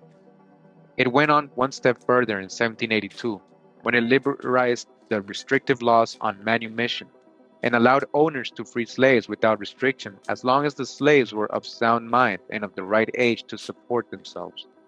Scholars debate the extent to which this law undermined slavery, but it produced a dramatic upsurge in Virginia's free black population. You hear that? Free black population. Then we're just talking about you. Behind such measures lay the hope of Virginia's liberal reformers that the new restrictions might lead to slavery. Slavery slowed death. Nearly all Virginia's political elite shared the growing distaste for bondage. Manifest in the era's intellectual culture, they excoriated slavery for the injustice it did to the slave, as well as for what they regarded as its deleterious effect on white morals.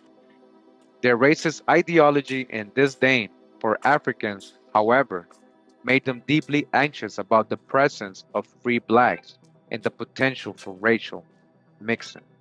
Now you hear what's going on. Caught in this dilemma, they penned vague and abstract plans for slavery to disappear through the power of demographics, even as the state's slave population increased.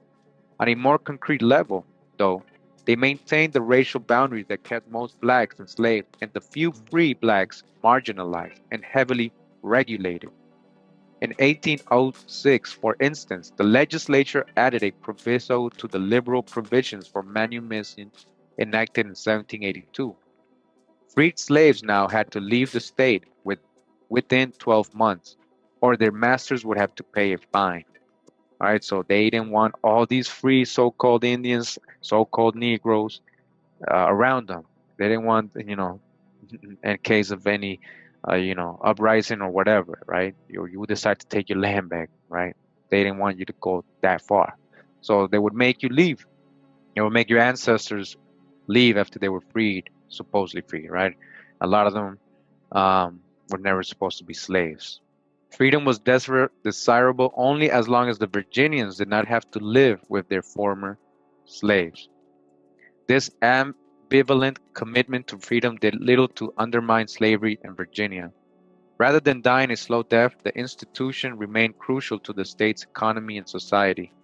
If anything, the reform measures reconciled slave owners' humanitarian aspirations with the reality of slaveholding. What had been widely regarded as a pernicious but necessary evil was reconceived as a form of benevolent paternalism. Indeed, with the abolition of the transatlantic slave trade in 1808, Virginia became vital to the plantation complex of the entire South, as nearly 100,000 slaves were exported from the Chesapeake to the new plantations in Kentucky, Tennessee, and the lower Mississippi. By the early 19th century, the revolutionary moment and the doubts it occasioned about slavery had largely passed. Many of these well-intentioned men, whose efforts to end slavery in Virginia proved ineffectual, were members of Virginia's legal elite, part of the state's growing class of college-educated professional lawyers. These men enjoyed national prominence and influence. Among them were some of the foremost political leaders and legal scholars of the early republic. Many also played key roles in the Indian freedom suits. George Mason argued Indian slavery violated natural law. Thomas Jefferson recorded Robin versus Hardaway, and once represented a supposedly white plaintiff in a freedom suit himself. Supposedly white. You hear that? Supposedly white in parentheses. John Marshall successfully represented plaintiffs claiming Indian descent in Hannah versus Davis and Coleman versus Dick and Pat. George Whitty, as Chancellor, presided over the first trial of Hutchins versus Wrights, and St. George Tucker penned the Supreme Court opinions in Pallas and Hutchins. Indian slavery, like African slavery, laid bare to Virginia's legal elite the dissonance between their ideals and their practice. They connected their judicial abolition of Indian slavery with the revolutionary rhetoric of freedom and the efforts to eliminate African slavery gradually. George Mason's arguments in Robin noted that the same principles that justified the opposition to some late acts of power by the British also rejected the power to enslave Indians, who, like the colonists, were naturally free and independent, lacked representation, and existed outside the jurisdiction of the legislature. He also caught the irony that occurred when colonists claimed that they had been enslaved by Parliament's imposition of a paltry tax and money, even as they inflicted the actual joke of perpetual slavery on their free neighbors. Perpetual slavery, because it was supposed to be servitude only with a contract. George Whitty in turn used Mason's revolution-inspired Virginian Declaration of Rights to declare a presumption of freedom for all plaintiffs in freedom suits. Indian slavery, like African slavery, was therefore part of the larger issue of the persistence of bondage in a society that proclaimed itself free. In cases involving Indian slavery, however, Virginian lawyers and judges could act on their higher principles with relatively few consequences. Given the economic marginality of Indian slavery, there was no slippery slope, no deep anxiety that freedom for natives might undo African slavery, the state's most vital economic institution, since slaves who wished to bring freedom suits still faced high hurdles. The difficulty of proving maternal descent, the challenge of presenting petitions in the proper legal form, the need to obtain the patronage of a sympathetic white lawyer, the proclamation of Indian liberty could free a few hundred slaves at most. Nonetheless, even a limited emancipation served an important psychological and rhetoric purpose. It reassured anxious Virginians that, despite failing to eliminate African slavery, their society was committed to emancipatory principles. It also rehabilitated the law from its messy but inevitable entanglement with the violence and cruelty of slavery. Lawyers could comfort themselves that the unsavory elements of old slave codes were the unfortunate but necessary holdovers of an archaic past. In the new state, the rule of law would be the protector of liberty, with lawyers and judges at its guardians. The judicial abolition of Indian slavery, in short, reinforced the self-image that Virginia's revolutionary legal elite had carefully crafted humane, just, and committed to the expansion of freedom. But these factors alone cannot fully explain the decision to free enslaved natives.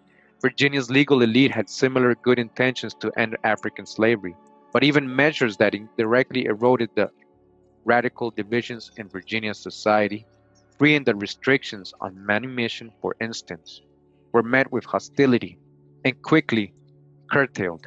The consequences of the abolition of Indian slavery thus included not simply the minimal economic cost, but a potentially much greater threat that the legal justification employed could be deployed against African slavery and the racial caste system.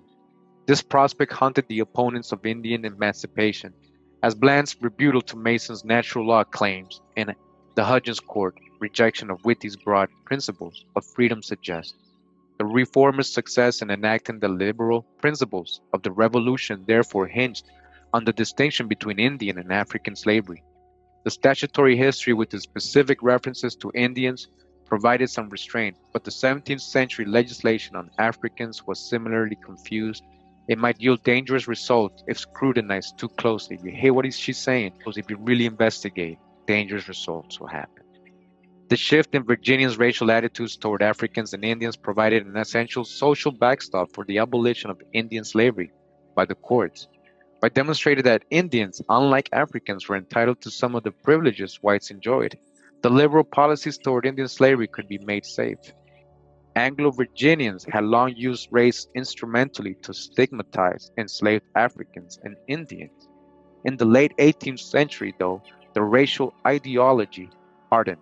Before that point, Virginians justified slavery to the extent they gave the matter any thought, with reference to the just war doctrine and claim that they simply availed themselves on the conflicts of others. This rationale reflected earlier consensus, but Virginia's burgeoning legal class knew that the dominant 18th century treatises, steeped in Enlightenment humanism, rejected the claim that war alone provided a right to hold other human beings as property.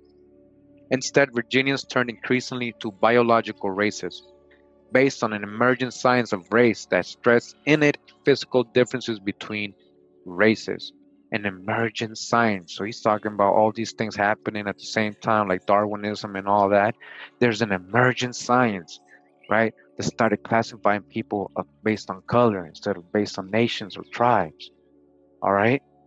So this was what the route they went for. They were like, all right, we'll free the Indians, but then we're gonna say because these are Africans or Negroes that they don't fall under that same law. All right. But we already know Indians were being classified as Negroes, coloreds, mulattoes, free persons of color, free Negroes, free blacks. Virginia slave owners came to rely on the assumption of black incapacity to justify their practices.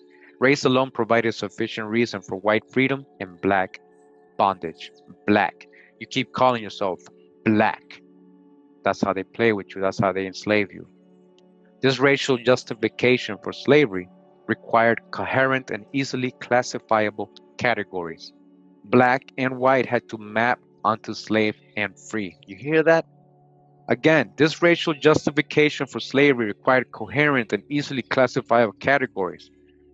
Listen, black and white is the same as saying black is slave and white is free. So if you consider either or, you're either slave or free. All right? You keep calling yourself black, that's what you are. You are a slave. Yet racial differences never remained as pure as white planters hoped. Racial mixing thus became a constant fear of late 18th century whites who sought to control it through restrictive legislation. Despite these harsh laws, though interracial sex remained common, posing legal as well as practical difficulties, the status of offspring of the frequent rape by white masters of black slaves was resolved through redefinition of the word Negro. to include mulattoes, who were not described as any person with at least one-fourth part of more of Negro blood. All right, mulattoes. We already know about mulattoes, right? More problematic was sex between black men and white women, which triggered especially harsh penalties, including the possible enslavement of the offending woman. Their offspring, legally entitled to liberty, filled the dockets of colonial and post-revolutionary courts with freedom suits, disproving planters' Pio's rhetoric about the separation of the races and the chastity of white women. I just want to emphasize here, just because they're calling these people white didn't mean they were white Europeans. This racial melange was made more complicated by the existence of three races in Virginia: whites, blacks, and Indians. The legal and popular lumping of natives and blacks into a common racial underclass blurred the racial lines between blacks and Indians.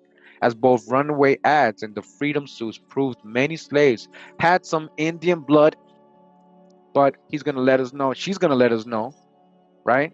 That the legal and popular lumping of natives and blacks into a common racial underclass blurred the racial lines between blacks and Indians. As both runaway ads and the freedom suits proved, many slaves had some Indian blood in them. Many slaves had some, no, many slaves were Indian.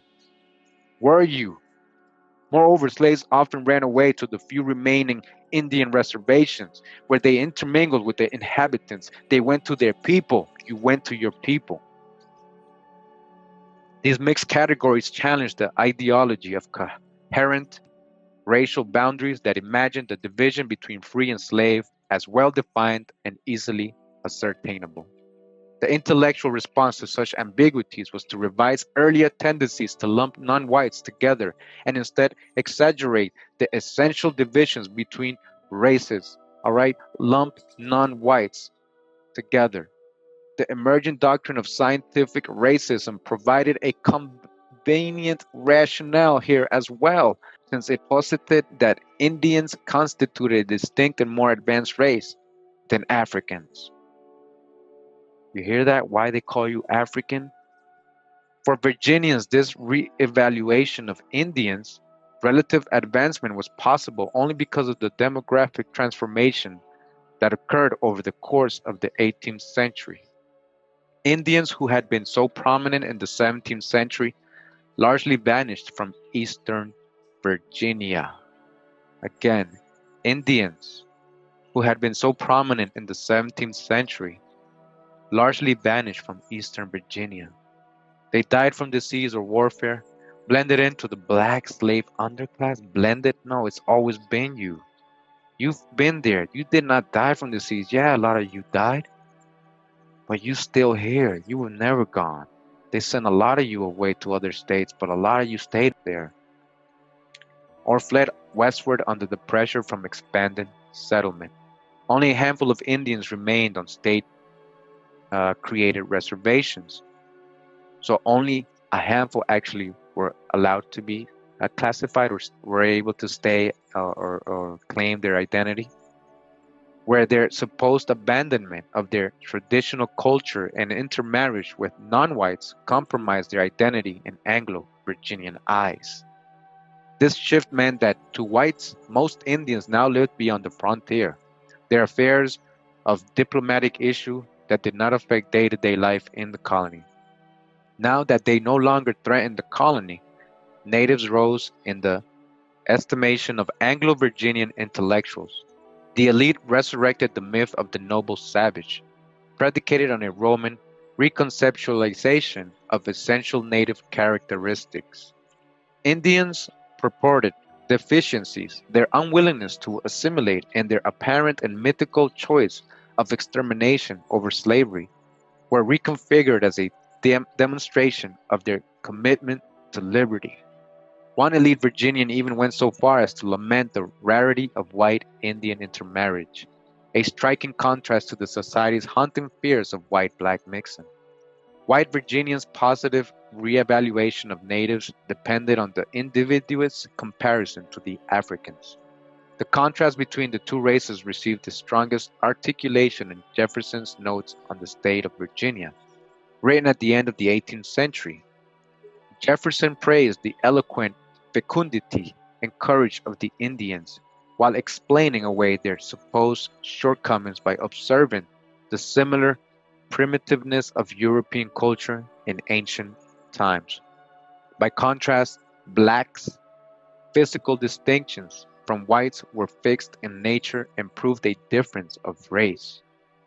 Jefferson catalogued Africans' numerous supposed deficiencies in intellect, emotions, and even scent, and emphasized that unlike Indians, Africans had been exposed to culture, literature, and the arts but had failed to produce any worthy achievements of their own. And drawing this contrast between noble, if primitive, Indians and degraded Africans, Jefferson reflected the views of the era's educated classes and demonstrated how far Virginian racial attitudes had evolved from the 17th century. Far from lumping natives and Africans together, 18th century Virginians distinguished between what they now term the two races, individually comparing black incapacity with Indian achievement. Hmm. So black, African. Again, you're hearing, right? What these terms are really. The rise of racial essentialism allowed white Virginians to separate Indians from African slavery. The enslavement of Indians became, in the words of Jefferson, an inhuman practice that once prevailed in this country. Once prevailed you. They just named you African after a certain period, or Negro. While Africans alleged natural depravity and believed to justify their enslavement, Virginians now constructed a racial justification for the abolition of Indian slavery that would not affect the hundreds of thousands of Africans held in bondage, so-called Africans. Although unimaginable a century earlier, when all people of color were lumped together into a single category, all people of color, all you guys were all together. Again, although unimaginable a century earlier, when all people of color were lumped together into a single category, Virginia had evolved into a society in which Indian freedom did not imply African freedom. Again, Indian freedom did not imply African freedom. These are just tags. In fact, just as black slavery had helped create white freedom, and Indian freedom reinforced African bondage. You hear that, right? Virginian planters could not undo a century and a half of racial mixing, but they could eliminate the antiquated and dissonant elements that now violated their racial ideology, namely the presence of a race they no longer believed deserved slavery in the midst of a race that did. The judicial abolition of Indian slavery allowed whites to perpetuate the myth that blackness was a necessary component of servitude. Blackness. You are black. Black man, black power, right? Blackness is a necessary component of servitude. Remember, black means slave and black is servitude. In the process, they effaced the remnants of Virginia's complex triracial past and divided their society firmly into white and black. All of a sudden, Indian is gone. You're either white or black. Although they never regarded natives as their equals, elite Virginians made Indians white to maintain their racial ideology and strengthen African enslavement. Again, elite Virginians made Indians white. What have I been saying the whole time? Again, elite Virginians made Indians white to maintain their racial ideology and strengthen African enslavement. This confluence of statutes, revolutionary liberalism, and evolving racial ideology explains why Virginian lawyers and judges decided in the late 18th century that the descendants of Indian slaves deserved freedom. There was, however, a fourth and equally vital factor. The actions of the slaves themselves, their voices do not survive in the archive unmediated. Instead, they are filtered through the lawyers who drafted their petitions and the judges who decided their cases. But their actions alone suggest their role in forcing the abolition of Indian slavery. Many historians have interpreted slaves' actions as acts of resistance, and like slave rebellions or the decision to run away, freedom suits demonstrated slaves' deep dissatisfaction with the hostility to the institution of slavery. But claiming freedom in a court demonstrated a more complicated relationship to white dominance than outright rejection. Such claims hint at the existence of slaves' own legal consciousness, distinct from that of the masters and the courts. Slaves certainly were aware of legal change. Consider, for instance, the testimony presented in Hudgens that the people in the neighborhood told Hannah, the forebearer of the plaintiffs, that if she would try for her freedom, she would get it. A parallel situation occurred in a later case in which it was currently said and believed in the neighborhood that Sybil, the maternal ancestor of the plaintiffs, was entitled to her freedom. In another instance, knowledge of the general court decision in Robin evidently quickly spread to the two runaways, who supposedly fled to Williamsburg to file suit, along with the multitude of other slaves who claimed Indian descent after the ruling. These episodes highlight the informational networks that disseminated legal news to slaves and connected such slaves to each other and to the broader society. The actions of these runaways further complicate the simple portrayal of slave resistance. Running away was itself illegal. The suggestion that slaves would then attempt to file a court claim suggests not opposition to the institution of slavery itself, since they might just as easily have attempted to flee altogether, as most slaves did, but a belief in a legal right to freedom. So he's saying that these people could have just ran away and be free and go to the north and never been seen again, but they believed in this freedom. They knew they were Indian. They wouldn't want to be hiding and stuff. So they decided to go fight for their freedom, right? Freedom suits resulted. Then from slaves insisted that the law backed their claims, not those of their masters. The other snippets suggest that Robin and its progeny inspired a similar rights consciousness in other slaves. After Hannah's brother brought suit to recover his freedom, Hannah evidently made an almost continual claim as to her right of freedom, and insomuch that she was threatened to be whipped by her master for mentioning the subject. Her descendants, who quickly filed their petition when they were to be taken from the country, apparently also believed they enjoyed a legal right to freedom. In these instances, slaves did not resist the law slave owners created and imposed upon them, but they modified it to craft their own legal understandings and justifications that cast them, and not their owners, as the lawful members of society. Yet slaves who claimed descent from Indians did not simply acquiesce in the hegemonic legal order. They helped create the legal doctrine that led to their freedom. The slaves who perceived the possibility of freedom forced judges to confront the issue of Indian slavery, filing lawsuit after lawsuit. The persistence widened what had been a narrow legal exception into a general presumption for Indian freedom. We have at last the full account of why a series of court cases in late 18th century Virginia judicially abolished Indian slavery, an institution that a century earlier had been nearly as prevalent and important as African slavery. The emancipation of the descendants of Indian slaves resulted from the confluence of a contradictory and malleable statutory history, post-revolutionary emancipatory principles, shifting racial attitudes in slaves' own legal consciousness and insistence upon their rights.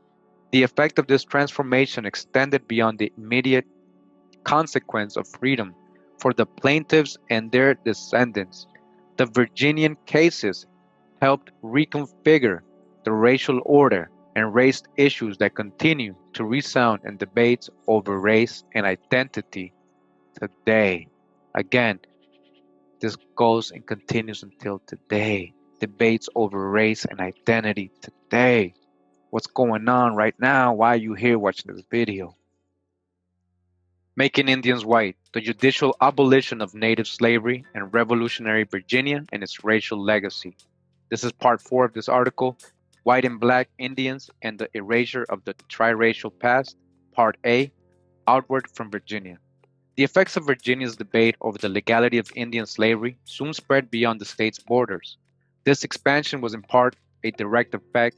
As Virginia exported many of its slaves throughout the South, it exported its thorny legal issues as well. In Vaughan and Phoebe, for instance, a Tennessee slave imported from Virginia claimed descent from an Indian, ironically a slave owned by Thomas Hardaway. the defendant in Robin, plaintiff's counsel argued that the evidentiary law of Virginia, which would have allowed the plaintiff to prove her Indian descent by hearsay, should control, or else a person as free as any of us would be transformed to a slave by the wonderful magic of crossing a state line. The court agreed with plaintiff's counsel. So they're saying if that applied to Hardin and Robin, then it should apply to this person as well. The court agreed with plaintiff's counsel. It noted that as a matter of substantive Virginia law, all American Indians and their descendants are prima facie free, and held that Virginia's evidentiary law applied to the case before it. In short, as Virginia's slaves diffused throughout the South, the racial and legal ideology that made Indians as free as any of us, whites, traveled with them. The legacy of Robin literally in this instance moved westward and southward as new areas opened to slavery. The influence of Virginia's freedom cases also stemmed from the legal debate they occasioned in other states over the legality of Indian slavery. In some places, including New Jersey and Louisiana, courts explicitly rejected the lawyers' claims that proof of being Indian is equivalent to proof of freedom. So they didn't accept that stuff. They were like, nah. Even though the court admired the Virginian doctrines on Indian slavery because they were liberal and honorable to the respectable judges by whom they have been delivered, yet elsewhere states either explicitly or implicitly had followed Virginia's lead and declared Indian slavery illegal. In 1847, the Supreme Court of South Carolina overturned a case in which the trial judge had instructed the jury that there were only two races in the state, whites and blacks. Wow. And held that as a matter of law and human sentiment, Indian slavery could no longer exist. The opinion depicted the freeborn savage as a vanished people who once roamed independently through his own forest, holding the sparse remnants of the red man or copper-colored man in bondage would be cruel. As for the law, the court stressed the need for committee with our sister states, especially the ancient dominion of Virginia. This opinion underscores that the legacy of Robin persisted well into the 19th century and diffused throughout the courts of the antebellum United States, both directly through judicial precedent and indirectly through racial ideology. The legal problem of deciding where Indians fit in society, divided between blacks and whites, recurred outside the context of Indian slavery. A contemporaneous case from Ohio's addressed the question of whether the descendants of Indians could vote in a state that limited the franchise to whites. Since the state's constitution established only three racial categories, whites, blacks, and mulattoes. We already know about mulattoes, dodge the hijack with all these tags. The court, after noting that Indian offspring served as clerks of court and were members of the bar in Ohio, determined that all nearer white than black, or of the grade between the mulattoes and the whites, were entitled to enjoy every political and social privilege of the white citizen. You hear that, right? The Ohio Supreme Court thus faced the same problem that confronted the Virginian courts and resolved it in the same fashion. Although Indians were not whites, listen to this, please, very important part right here. Although Indians were not whites, social equals, their ambiguous existence in between whites and blacks impelled courts to legally classify them as whites to uphold the racial caste system. So Indians were being classified as whites, not because they were white or European, because it impelled courts to legally classify them that way to uphold the racial caste system. So, part B, Robin's lasting legacy. Whiteness is so often asserted as a privilege in American society that it is easy to assume that the racial redefinition of Robin was a boon to Indians. But Indian whiteness was a limited and contingent right that did not imply racial equality with whites. It coexisted with the emerging conception among Anglo-Americans and natives that Indians were the red or copper-colored, right, members of a separate race.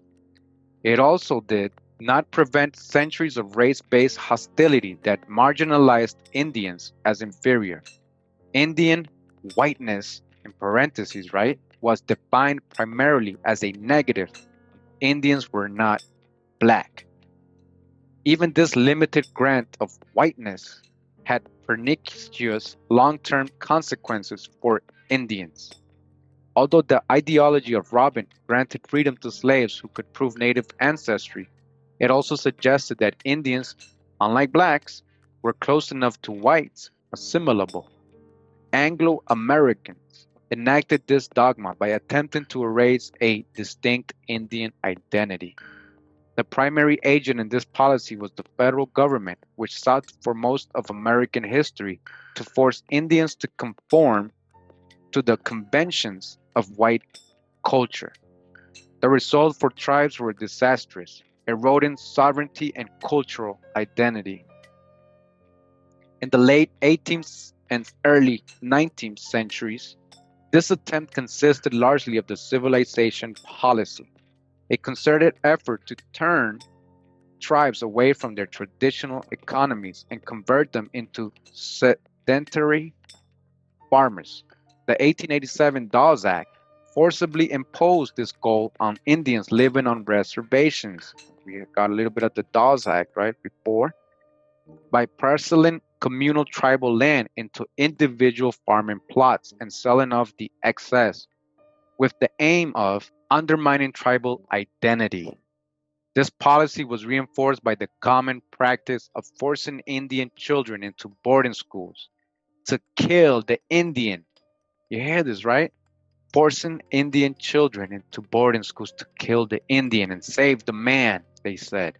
And by a series of Supreme Court cases affirming federal plenary power to regulate tribes, internal affairs, even in violation of treaties that granted tribal sovereignty. Although in the 1930s, the Indian New Deal's restoration of Indian self-determination rectified some of the damage these 19th century policies caused. After the Second World War, the federal government returned to a policy of acculturation known as termination, by which it sought largely unsuccessfully to end its relationship with tribes and encourage Indians to move to large cities in the hope that they would assimilate.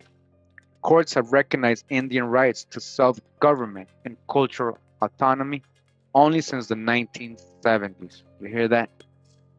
It is not so easy to escape history, however. The legal definition of Indian status remains a contested judicial and political issue, no longer because it confers freedom from slavery, but because enrollment in a federally recognized tribe determines jurisdiction and taxation, confers the right to health care and other federal services, and occasionally provides substantial revenue from tribal income. You hear all this? Why it's so controversial right now? Robin's legacy persists here too. By defining Indians as equivalent to whites, Robin implied that Indians could not simultaneously be black. So they couldn't be black. Not that you could be dark-skinned, but considered black a tag, a title, a slave. This separation of natives and Africans made the possession of multiple legal identities impossible, despite the existence of numerous intermixed groups of black Indians, in parentheses, black Indians, throughout the United States. Two present-day legal struggles, one in Virginia, the other in Oklahoma, underscore the significant implications which doctrine has had for modern determination of Indianness. This is here part one, the Virginia tribes and the ongoing struggle for federal recognition. Although Virginia elites assumed after Robin that natives had disappeared from their society, Indians hid in the plain sight, subsumed into the free black population of the state. Indians hid in plain sight. You are there in plain sight. You've been there. Subsumed into the free black population. Free black, that was always you. Free colored, we already know this. Despite significant intermixing, the law maintained a strict division between Indians and blacks. Only natives with less than 1/4 African blood were considered Indians, while the rest were labeled colored. Colored. So they were doing meeny, meeny, miny, mo. He's colored, he's Indian. He's colored, he's Indian. He's colored, Indian. Indian, Indian, colored, Indian. Yeah, they were just throwing words out there and classifying. The descendants of Indians even possessed court-issued certificates that testified to their native ancestry and protected them from the numerous legal restrictions imposed upon free blacks. So much changes when they label you something else, when your neighbor could be your cousin, your brother, and he's entitled to political, right, privileges, social privileges that you're not. The need for such documents suggests that Virginian Indians appeared physically indistinguishable from their African American neighbors in the eyes of whites. Again, the need, listen up, the need for such documents. Why do you need to prove? Why do you need to prove you're an Indian if Indians and Africans are supposed to look totally different? But the reality is that Indians to the white Virginians appeared physically indistinguishable from their African American neighbors because it's all you, it's the same person, it's the same family in the eyes of the whites.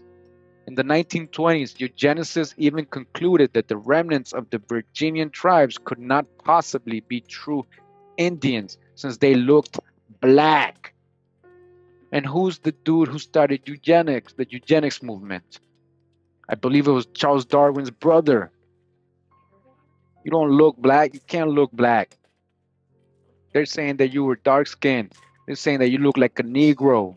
That these Indians can't be true Indians because they look like Negroes. That's what they're saying. The response was a series of so called racial integrity laws that, among other provisions, excluded anyone with more than 1/16th Indian blood from being white. An Indian identity was finally erased from Virginian records. Legally, all Virginians became either black or white. Either black or white.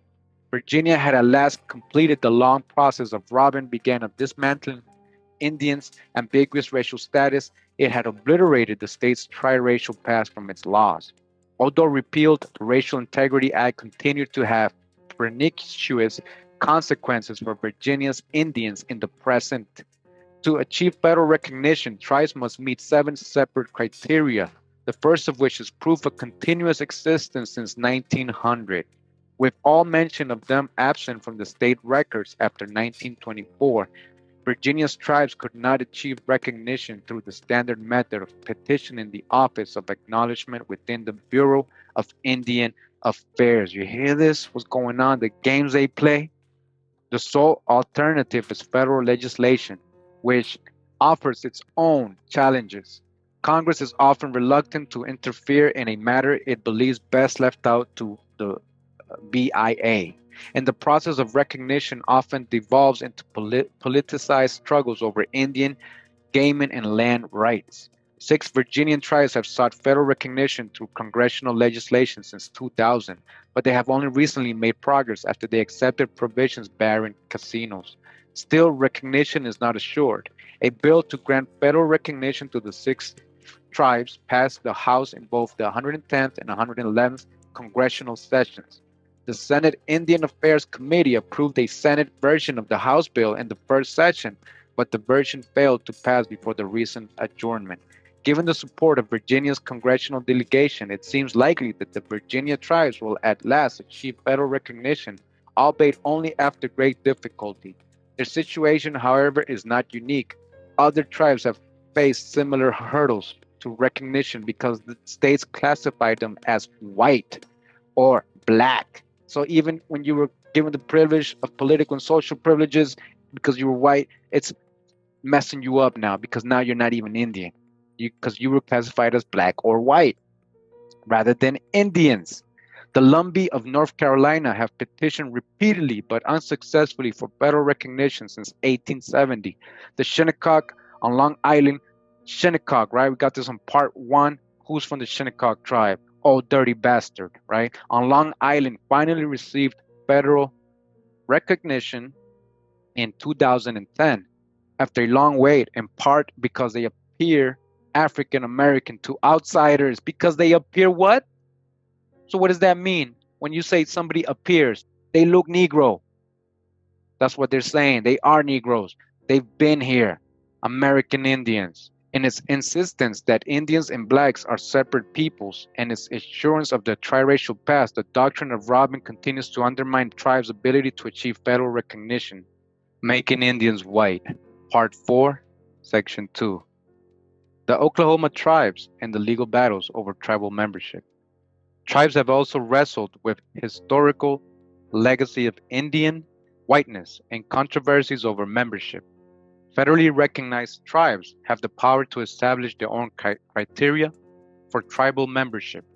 In 1975, the Cherokee Nation enacted a provision restricting membership to descendants of individuals labeled as Cherokee on the Dawes Commission rolls, which were compiled in the 1890s to allot land under the Dawes Act.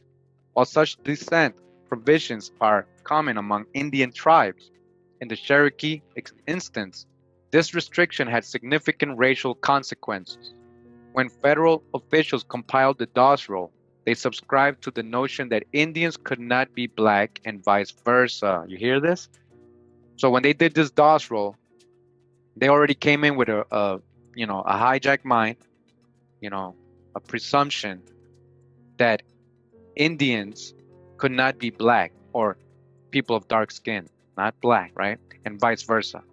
They therefore divided the Cherokee into those whom they considered actually Indian, labeling them as Cherokee, and those they perceived as black, whom they labeled freedmen. Many of the freedmen had been slaves of the Cherokee and possessed significant amounts of Cherokee blood, but they were regarded as ineligible for Cherokee identity because of their racial identity. By limiting tribal membership to those labeled Cherokee on these documents, the Cherokee Nation excluded most descendants of Cherokee slaves, as well as many others who seemed to the 1890s classifiers to be more black than Indian. The question of Cherokee identity had become an ongoing legal battle. In 2006, the Cherokee Supreme Court overturned the restriction on membership and required the admission of the freedmen. Less than a year later, a popular referendum amended the nation's constitution to reinstate the restrictive membership language. The Cherokee District Court, however, recently struck down that amendment. At the same time, the dispute had proceeded in federal court, where the plaintiffs had alleged that the restrictive membership requirements violate an 1866 treaty between the United States and the Cherokee, which guaranteed freedmen tribal membership.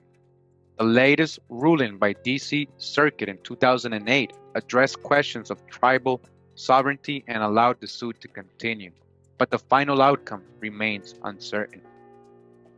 Other tribes, notably the Seminole, have included similar restrictions that exclude black members, so-called black, or people that are dark-skinned, which have also resulted in litigation. Such conflicts are the product of history in a double sense. Most obviously, they stem from the Dawes Roll's assumption, grounded in the racial ideology of Hudgens, that Indians and Africans are distinct races with different essences. So this is just a notion, an ideology. It's not true. And it's not Africans, remember, talking about Negroes, people of dark skin. But the restrictions also suggest the adoption of a version of this ideology by natives themselves. Although proponents of the membership restrictions have insisted that they seek only to preserve tribal rights to self-government, there is significant evidence that racial animus was at least a partial motive for the restrictions. Such hostility should be viewed in its historical context. From Robin onward, what few privileges natives could secure, freedom from slavery, ability to vote, or the right of self-government, came by distancing themselves from African Americans in Anglo-American conceptions. Modern tribes' insistence on their separateness is understandable given this history. Once employed by Virginia's courts to claim that Indian freedom did not threaten African slavery, native whiteness now excludes Afro-Native descendants from the present-day privileges of Indian identity. You see the games they played and the system they set up, right? So you basically end up in two dead ends because they created all these classifications and all these tags, right? And these legal terms, right? Now, number 3, part 4 of this article, Indians' equal protection and the black-white paradigm. The role of race in Indian law remains ambiguous. The Supreme Court determined in 1974 that legal classification of a person as an Indian is a political, not a racial classification. based on tribal affiliation and the historic trust relationship between the United States and tribes. You hear that? After this determination, equal protection clause challenges to statutes granting special privileges to tribal members were dismissed. Such decisions protect tribes since the strict scrutiny applied to racial classifications would prove fatal to the numerous rights and privileges that rest entirely on an individual's Indian status. And Indian status continues to possess a racial component, however. Some tribes continue to use blood quantum to define membership, the same technique that Virginia lawmakers used in the 18th century to determine who was white, black, and mulatto. Federal common law and statutory definitions of who is an Indian often rely on ancestry or blood, as well as tribal membership. This ambiguity between political and racial identity perpetuates the confusion over Indian status, long present in American history. Many scholars of Indian law have argued for the elimination of the racial component of Indian identity. They argue that jurisprudence of race law developed in the context of the black-white binary does not apply to the unique historical and legal position of American Indians. They have also suggested that founders' understanding of natives enshrined in the Constitution was as separate sovereigns outside the American polity with whom the federal government had political relationship. The history presented in this comment both affirms and contextualizes these claims, as Robin and his progeny demonstrate the black-white paradigm that has long dominated American understanding of race applies poorly to natives, precisely because its creation rested on the implicit erasure of an earlier triracial history. It could exist only when Indians had disappeared from Anglo-American society. Disappeared in parentheses, you are still here. This amnesia also allowed the founders to understand Indians primarily as sovereign tribes outside the government of the United States, since in their minds Indians behind the frontier had largely vanished. Those who still claimed Indian identity within Euro-American settlements were either ignored or regarded, as Jefferson's descriptions of the Virginia tribes illustrate, as something less than real Indians because they no longer looked or acted as Indians should. Modern scholars reject the trope of the disappearing Indian, but they have embraced this version of the history of Indians as quasi-outsiders because it serves important political and legal ends. Emphasizing native separateness from the political and legal institutions of the United States provides a valuable counter-narrative toward ongoing efforts to reduce tribal sovereignty and self-governance. Yet there are costs to following the path of Robin, ignoring the triracial past in which the descendants of American Indians, often oppressed, marginalized, or enslaved, did live within Anglo-American society. Assuming natives outsider status plays into long-standing views of Indians as peoples of the past who are still not truly part of American society. Most American Indians no longer live on reservations. Again, most American Indians no longer live on reservations. But the fixed sense that natives have always lived apart means that for most 21st century Americans, as for the jurists of 18th century Virginia, the Indians who live among them are invisible. Again, the Indians, you, so-called Negro, that live among these people of the 18th century Virginia, right, were invisible. You weren't considered an Indian anymore. You were black or white. Depicting the status of American Indians as sui generis also blinds us to the broader commonalities between natives and other minorities. Placed in perspective, the complex history of Indians and their racial status before the law presented here is actually quite typical. After all, natives were not the only group in a legally nebulous area between black and white. Hispanics, Asians, and even Irish, Italian, and Jewish immigrants have had similar experiences. These are all tags, by the way. These parallels reinforce a point legal scholars have increasingly emphasized: the diverse nature of American society and the obsolescence of the black-white legal paradigm. The history presented here shows that the legal division of society into black and white has always been artificial. Again, the history presented here, what I'm showing you right now in this article, in this video right now, telling you right now, the article's telling you, the scholarly professor from a university right? It's telling you that the history presented here shows that the legal division of society into black and white has always been artificial. It doesn't exist. It's an illusion. It's made up. Courts and legislatures manufactured this separation and imposed it on a much more complicated racial reality. And you still going by that. You still believe in people. You still calling yourself black. You still calling yourself African or white. You think you're white because you're light skinned. And you think you're better than your dark skinned brother. The recognition that Indians played as fundamental a role in the construction of early American racial ideology as Africans did helps us to recognize that modern American diversity and its legal challenges is actually one of the country's oldest historical legacies. The lessons of this history are complex and do not lend themselves readily to policy pronouncements for the future. But these examples of the present day impact of Robin do suggest several conclusions. The first is the lasting damage done by the racial ideology that insists that a person has but a single racial identity. The Indians cannot also be black, for instance. That is the hijack, that is the indoctrination they've put in us. All right? That's just an example she's showing you. She's telling you. In 2000, the US Census allowed participants to check off more than one box for race for the first time. But officials continue to assign respondents to a single race. As the Virginia and Oklahoma litigation suggests, such classifications can have a long and pernicious afterlife. The law should reflect the ways people self-identify more closely and prevent official but ill-informed categorizations from hardening into firm, judicially enforced boundaries. The second conclusion concerns judicial application of the Equal Protection Clause. The vast literature on this constitutional provision and its application to issues of race and discrimination is beyond the scope of this comment. So there's so much info that exists, she's telling you. To prove this, to what she's stating, there's so much info out there for you to research.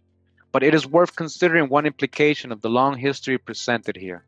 One key criterion courts have applied in determining whether law employs a suspect classification is whether the class has faced a history of discrimination, the paradigmatic instance being African Americans' experiences with slavery and segregation.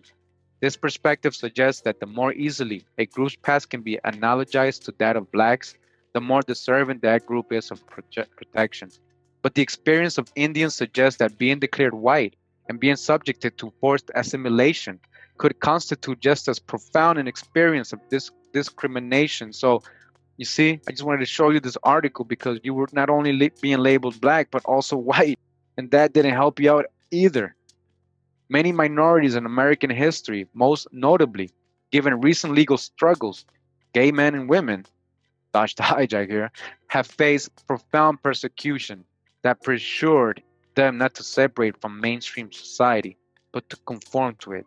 You know, all respect to whatever you want to do, but I don't think this counts as the same. It's nothing to do with the struggles of so-called Indians and so-called blacks in America. Please do not compare that to that. Now let's get to the conclusion of this article, and thank you for being here. Conclusion. None of the participants in Robin versus Hardaway knew they were transforming the legal ideology of race in 18th century Virginia. The plaintiffs saw only a potential avenue towards freedom. The judges saw only an intricate legal question that required careful statutory interpretation. Only when set against the larger context of what came before and after does it become clear that Robin marked an important transition. It would be too much to claim that Robin alone caused the shift from a legally triracial to a biracial society. The course of history was never that straightforward. Freedom came to enslaved descendants of natives only after the revolution spread an emancipatory ideology. A demographic shift triggered the reevaluation of whites, conceptions of Indians, and the enslaved plaintiffs' own persistence forced Virginia's legal elite repeatedly to confront the issue. So only because they were like being hypocrites, right? They were fighting for their freedom against Britain, but then they were enslaving Indians. So they had to go with that because they couldn't be hypocrites to what they were pushing with the whole revolution thing, right? Yet once Virginia had judicially abolished Indian slavery, its precedent spread quickly to other states. Virginia's actions were thus emblematic of a moment of larger racial transition, one that cast Indians as simultaneously assimilable and vanishing and African Americans as inherently inferior. So they killed your title or your identity as an Indian, right? It vanished, supposedly, and then you became African American, which was inherently inferior. You still call yourself that. Neither of these racial definitions proved advantages for these groups. Neither. African Americans faced years of enslavement and segregation, but Indians, selectively granted the privileges of whiteness, endured insistent and violent efforts to recast them as Anglo Americans and redescription as fake or black Indians when they failed to comply. The 21st century United States is very different from 18th century Virginia, but it retains traces of Robin's legacy by separating Indians from blacks. A stubbornly persistent racial ideology still confounds tribal efforts to achieve federal recognition and mixed race struggles to achieve tribal membership. It has also helped to reify the legal separation between black and white and to obliterate a more complex colonial past. One of the most striking parallels between then and now, though, is indirect. This comment has argued that law and society are interwoven. The abolition of Indian slavery was impossible without the broad shift in white Virginians' racial ideals. Moreover, the judicial change chronicled here did not come simply from the top down.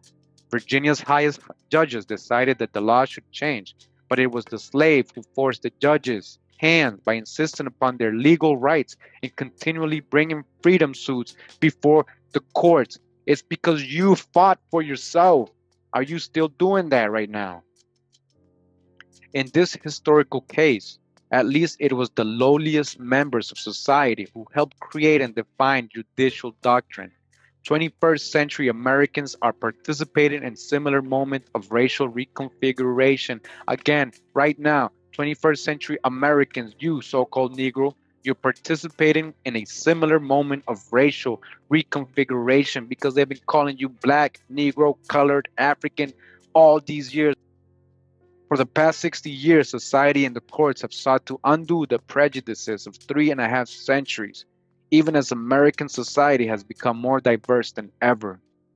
Race and racial prejudice have not vanished from America or from our legal system, but Robin's example suggests that persistent struggle by those on the margins can and did effect dramatic change. So what is she telling you? She's subliminally telling us that it's up to us to make the change, up to us to make the change. Again, this was the article Making Indians White, the Judicial Abolition of Native Slavery in Revolutionary Virginia and its Racial Legacy. It says Gregory Ablavsky. JD candidate, 2001, PhD candidate, 2014 in American Legal History, University of Pennsylvania. All right. So dodge the hijack when people throwing the word pseudo at you. Do some research on your own. So you can see it's verifiable history. It's not pseudo. It's law. It's history. And it happened. And that's why you are called African American today, or you were considered white. They've always...